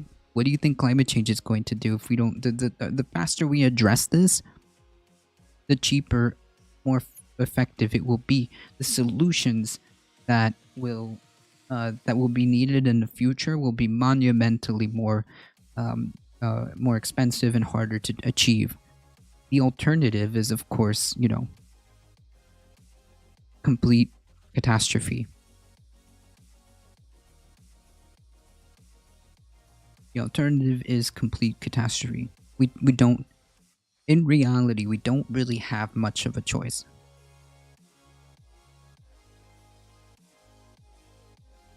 Or they just don't care because they think they'll be dead before then. Right. Right? It's all fun and games like, oh, it's gonna be down the road. Until your property starts flooding.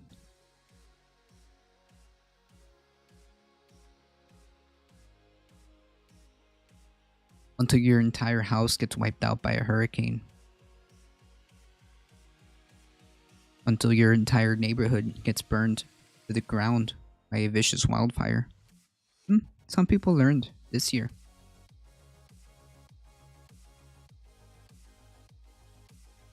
And it's very real.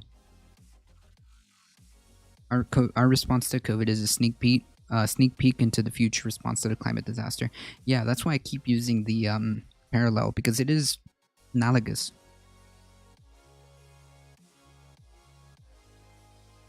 And it's not our individual fault, but can our individuals to try to do better? It's not going to change the problem. Yeah, of course, Astria. Of course. I mean, yeah, sure. Of course, we should be doing what we can as individuals. Mind what we buy, mind what we consume. Try to be as environmentally friendly as possible. Sure, it's not bad, but that means that is but a rain, a drop in the ocean compared to what corporations do, right? Tons and tons and tons of pollution, tons, actual metric tons.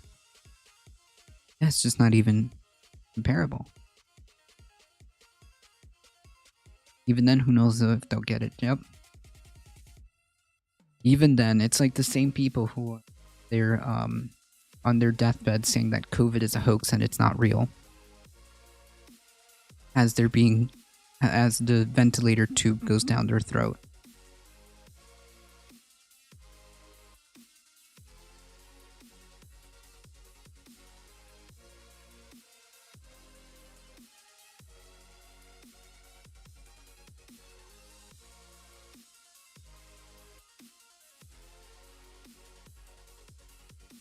Alright, folks, I think we need like a moment.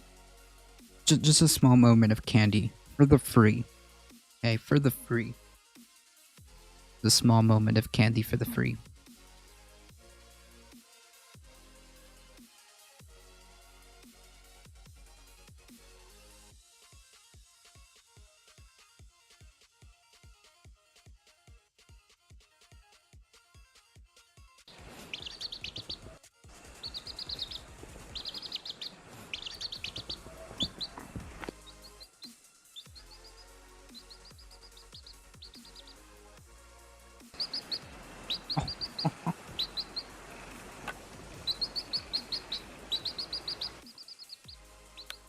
This is beyond adorable.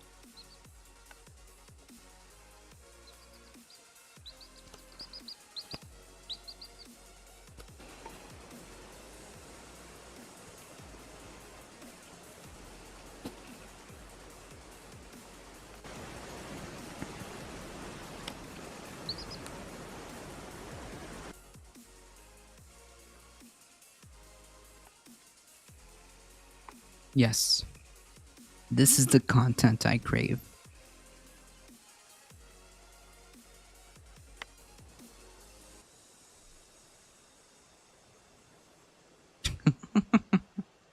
This goes against each.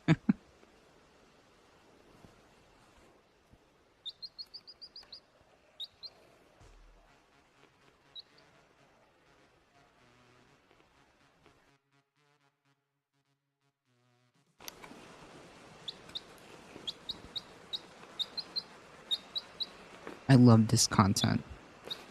We need more of this.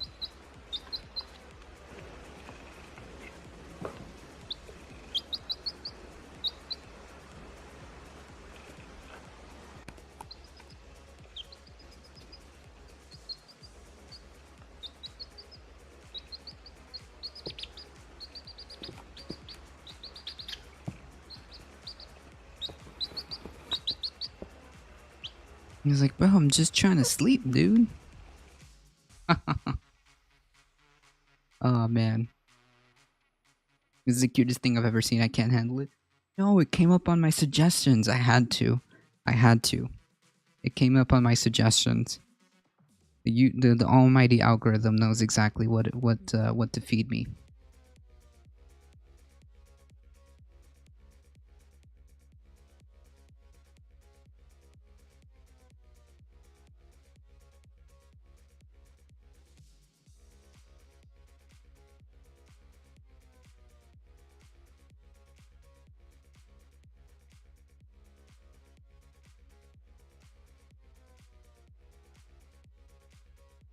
The algorithm isn't being, yeah, ever since watching some of these cute animal videos, there's always some that are suggested to me. It's great.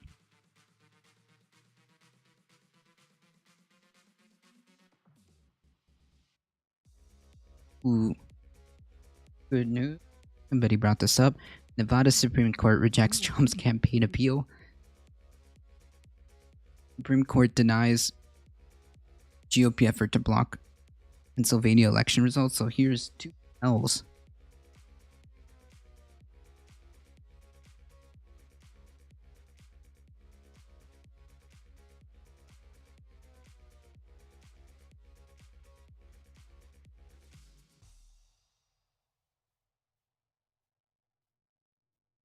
I have my kitty for cuteness. Awesome.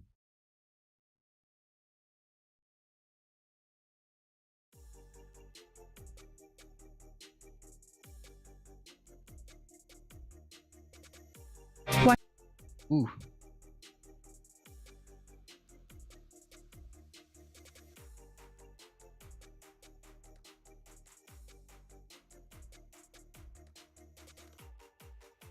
Video of a packed ICU unit at California's largest COVID-19 ward. Good evening. I'm Susie Suh, in tonight for Pat Harvey. Thank you so much for joining us on this Tuesday night. I'm Jeff Oh, shoot. Vaughn. Well, tonight there are more Californians with COVID-19 in hospitals than any time during this pandemic, more than 10,000. The number of frontline workers contracting the virus is surging right now. CBS 2's Brittany Hopper spoke to an Wow. emergency Surprise room Pikachu nurse at face, even though UCLA experts have been about talking her about this firsthand for months experience now. battling COVID-19. Well, not once. Yeah, actually. Across California right before are stressed to the limit, treating more COVID patients Thanksgiving tonight holiday. than ever before. It's really, really concerning, and it's tough to be a healthcare worker right now. I have to tell you, it's no really kidding. tough. Marcia Santini is an ER nurse at UCLA Medical Center. She tells us it's been overwhelming, to say the least. She says just today she found out one of her colleagues died after contracting COVID. As much as I love taking care of patients, and that's what my calling was, I didn't sign up for this. I didn't sign up to bring it home to my family. I didn't sign up for getting sick myself and potentially leaving my children motherless. In LA County, 1,745 So what you're saying healthcare is that you didn't workers sign were up infected for last such week, a an irresponsible all-time result record, that and more than puts, double you the know, week before. frontline At healthcare LA County workers in this USC risk Medical Center, in this which has position. the largest COVID ward in Southern California, new video tonight inside the packed ICU. In one room, doctors desperately trying to save a person in distress, while in another room, a patient unconscious on a ventilator with a nurse holding his hand. Chief Medical Officer Dr. Brad Spellberg pleading with people to follow health orders. We're learning of similar surges at hospitals throughout Southern California. Oh yeah, Healthcare it's not just officials California. expect the next 3 weeks to be our most critical Thanks for the yet follow, in Money this Man. pandemic. Across California, hospitalizations have increased 71% in just 2 weeks. There's so many lonely people that are out there dying and by themselves, and it's all for the selfishness. Health officials Yeah, warn if we selfishness. continue to see the rise in cases, the 3-week stay-at-home order could turn into 6 to 9 weeks. I'm Brittany Hopper, CBS 2 News. People don't get it.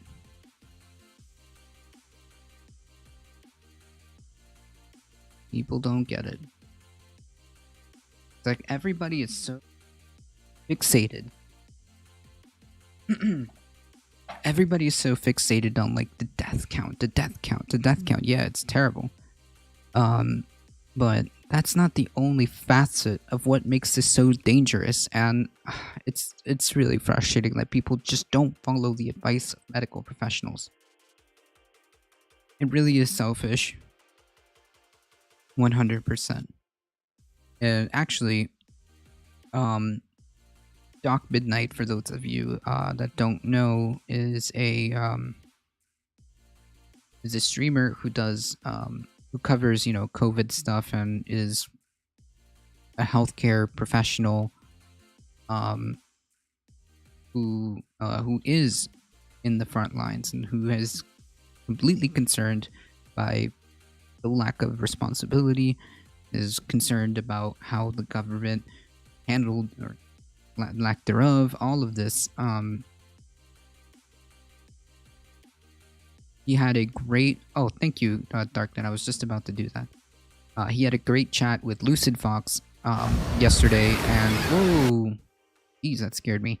He had a great chat with Lucid Fox yesterday. I highly recommend you check out the VOD. That's right. The cops in California said they aren't even going to enforce the order. So, and no surprise, they all support Trump. So, is urge people to stop listening to politicians. Just listen to the health experts.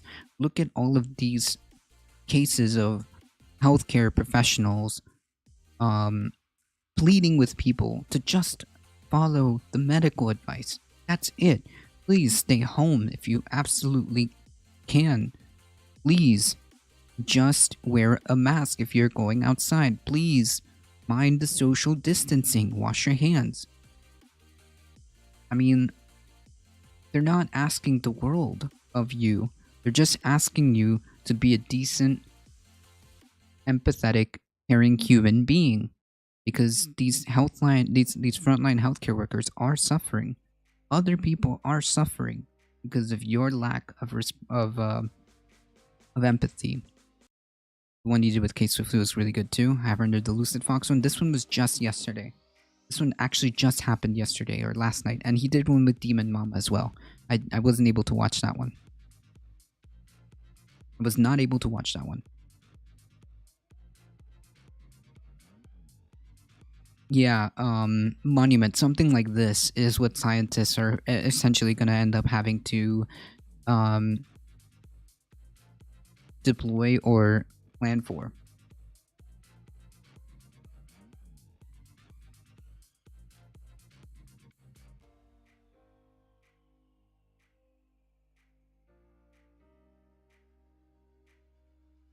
For 6 decades, a communist nation has deployed military aircraft and anti-aircraft guns to lace clouds of silver, iodide, or liquid nitrogen to thicken water droplets to the point where they fall as snow or rain. Yeah, I've heard this type of weather modification system. I haven't seen it being deployed like through, you know, actual anti-aircraft guns, but I have heard that this is an option. They can also use airplane deploy this. I mean, scientists are considering the possibility that if nothing else works, people continue to go down this path, and we will have to try something drastic that even we ourselves are not sure of.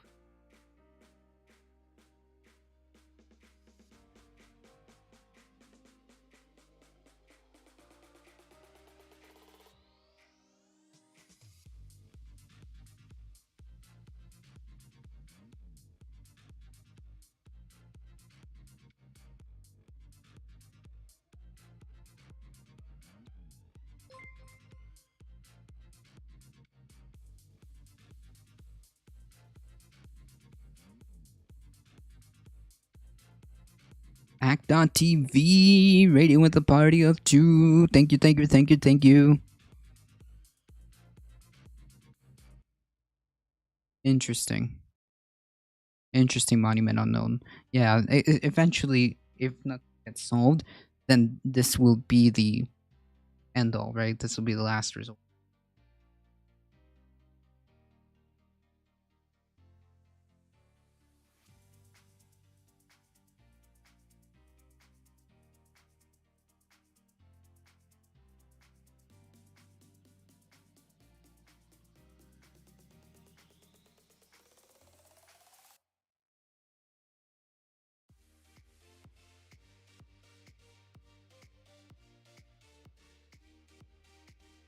Speaking of which,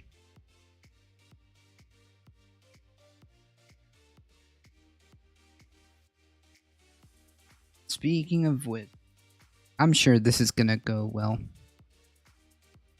I'm sure this is gonna turn out just fine. Folks, please go check out act.tv and check out their YouTube channel. They do a fantastic job.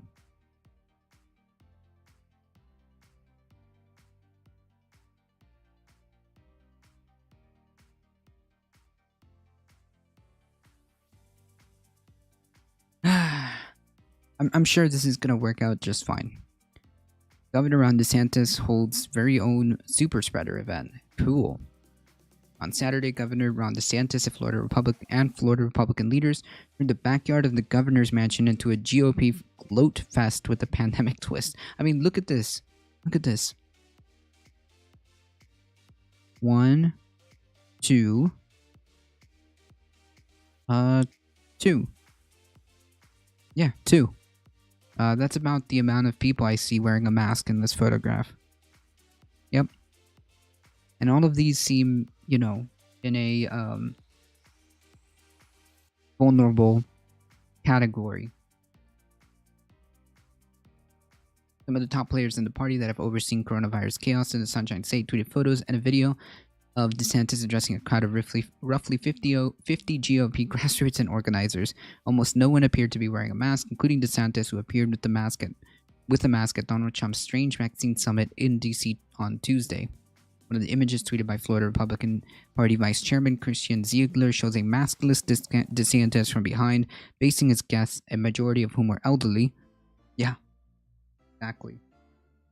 That's why I was saying a lot of these people look like they're in a vulnerable category.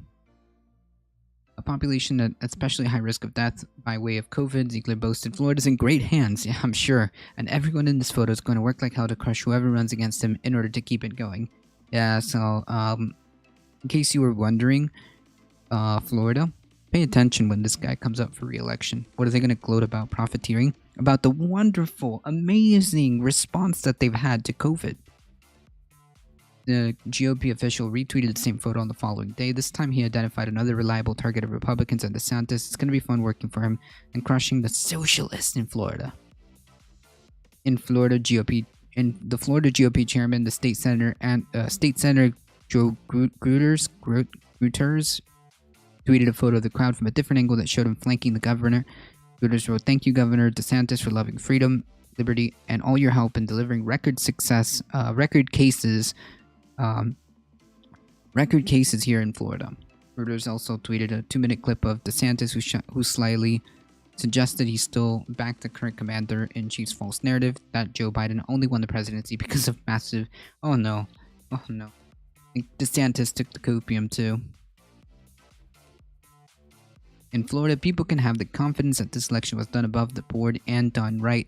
We don't wait 3 weeks to then change the winner with vote dumps and all this other stuff that you're seeing go around. That's because Florida, Mr. DeSantis, has rules, election rules, that allow them to count all of the ballots as they come in. Okay? They don't count the mail-in ballots separately or after they finish counting the in-person ballots like some other states have. They count them as they come in. So yeah, of course, Florida got it together and was able to give their results fairly quickly. Ruder, Ziegler, and GOP foot soldiers lapped it up, cheering their governor, but MAGA conspiracies aside, the scene was an emphatic prelude to the trouble a new Biden administration faces in coronavirus skeptical states like Florida, where DeSantis has tripled down on strategy that scoffs at mask mandates and non-essential business shutdowns and it allows large gatherings of people. Cool. In the meantime, experts say that he could have put his own diehards at risk. Unfortunately, this event contradicts the advice of public health experts in a large number of ways. Infectious disease expert and University of South Florida professor Dr. Joe Roberts told the Daily Beast, this event may have needlessly exposed people to coronavirus. Yep, here's another photograph. No masks. Massive pumps. Yes. Roberts added that while no cases have been linked to the affair as of yet, it was entirely possible DeSantis hosted a so-called super spreader event given the close proximity of the attendees who were not wearing masks. How are you supposed to know these things if it just happened this weekend? It takes like 2 weeks-ish.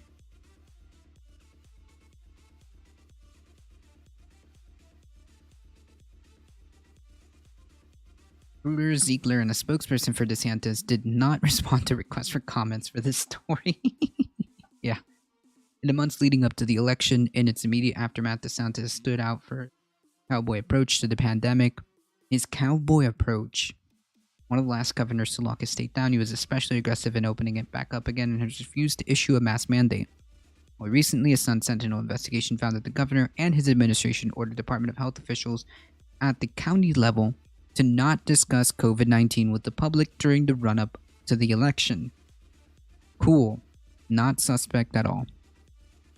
The governor's office disputed the paper's characterizations, insisting DeSantis has been consistent and promoted COVID-19 precautions by allowing large gatherings, by making media photo ops of a bunch of people gathered together without masks. Cool. Definitely promoting COVID-19 precautions. Nice meme. But from reopening bars arbitrarily to pressuring schools to hold classes in person, the governor has been slammed virtually by every pressure group imaginable for pandemic recklessness. At the same time, DeSantis has enabled COVID-19 deniers by hiring... this is the best one. I actually spoke to Doc Midnight about this one. By hiring an Uber-driving conspiracy theorist as a data analyst and allowing his staff to share death records with conservative blogger who has written columns downplaying the severity of the pandemic. Nice. Cool. Totally normal. During a November 30 press conference, DeSantis reiterated his false claims that mask mandates and lockdowns are ineffective in fighting the spread. Yeah. Regarding mask DeSantis, I don't think you have to be strung up by a bayonet to do it. Finding people is totally overboard. Yeah, totally overboard as we're reaching record highs because people just refuse to listen to basic medical advice. His position is in direct conflict with Biden's plan to ask Americans who wear masks for the first 100 days of its administration and mandating mask wearing for interstate travel on planes, trains, and buses. DeSantis is also handicapping efforts by the new mayor of Miami-Dade, the county with the largest number of coronavirus cases in the state that is experiencing a third surge from reinstating fines for not wearing masks. Wow. So he's even hampering the own local governments who are actually trying to do something about this. County Mayor Daniela Levina Cava, who revealed last week she had contracted COVID-19 herself during a December 4th Zoom call, that she has been unable to speak with DeSantis since the election, according to the Miami Herald.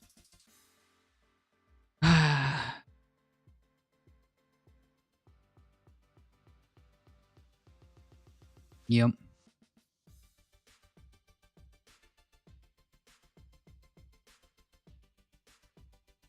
In September, DeSantis eliminated most of the state measures to slow the spread of the virus, including an executive order to limited social and recreational gatherings to no more than 10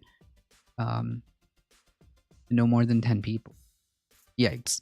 Yeah, so the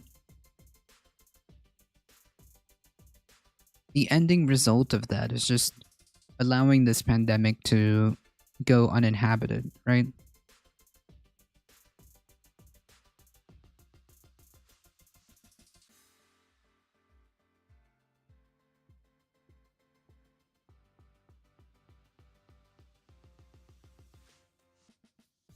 When you actually take a look at the Florida numbers, it's not really showing any signs of slowing down. We're still posting July numbers. We're still posting July numbers and not really showing any sign that we have this under control in any way, shape, or form whatsoever. I mean, even at the highest peak, look at this.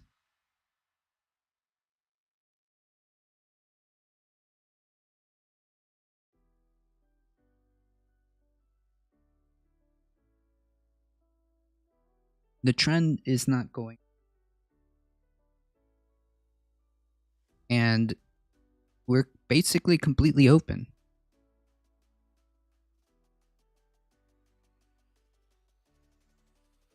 The photos demonstrated how reckless our governor is acting, enabling the spread of COVID-19, as Kamani told the Daily Beast. He's not modeling good behavior and he is taking his role for granted. It's completely discouraging.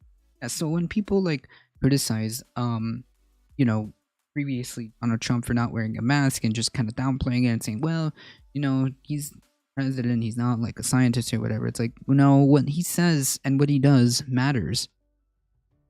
What he says and what he does actually matters, and it's extremely frustrating that people don't understand that, if you're in a position of authority, your responsibility in this case is to the people of Florida, and you're completely just allowing this to go uninhibited. Extremely frustrating.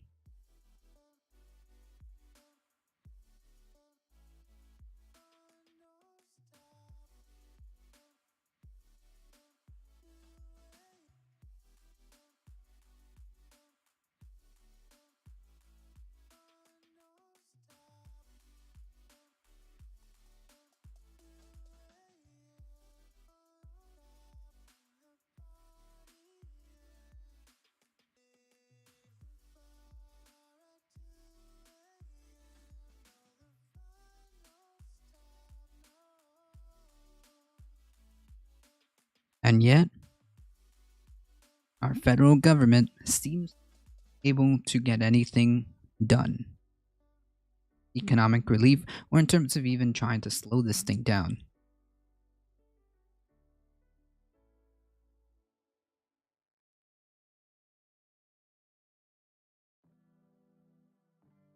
Alright folks, it is about to be 11:20. Do gotta start heading out to work. Back from the long weekend, the long rest that I had, extra 2 days off. Definitely felt nice, but it's time to get back into it. Thank you guys so much. I really appreciate it. Thank you for all the new follows. Thank you Act.tv for the raid. Monument Unknown, biggest honor on earth. Thank you for the biddies, Stupka. Thank you for the follow, Oiton, Raw. Thank you so much. I really appreciate it. And there is a couple of people who I missed who followed me offline.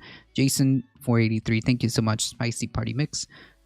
Ariasema, Trifellum, thank you so much. I appreciate all of this support. You guys are what makes it happen. If you guys enjoy the content, once again, just hit that follow button and head on over to our YouTube channel and just smack that subscribe button. It really does help us out. As always, thank you, Darknet. I really appreciate all you do behind the scenes. I appreciate that. Thank you guys so much. I will be back tomorrow, 9 a.m. to 11 a.m. Eastern Time, doing news and politics. Thank you, Thirst First. Doing news and politics, of course.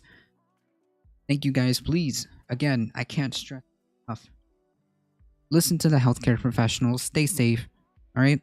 Wear a mask. Wash your hands. Social distancing. Stay home if you can. Okay? Thank you guys. I'll be back tomorrow, 9 a.m. to 11 a.m. Eastern Time. Thank you, thank you, thank you, thank you, thank you, thank you, thank you. As always, please stay safe. Please take care of each other. I love you all, and I hope to see you guys in the next stream. See ya! I see, sourcing is on. Let's go give sourcing some love.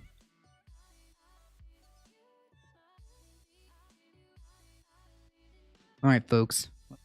To sourcing support. They do one of the most chillest streams as well. Let's go, folks, in 5, 4, 3, 2, 1. Here we go.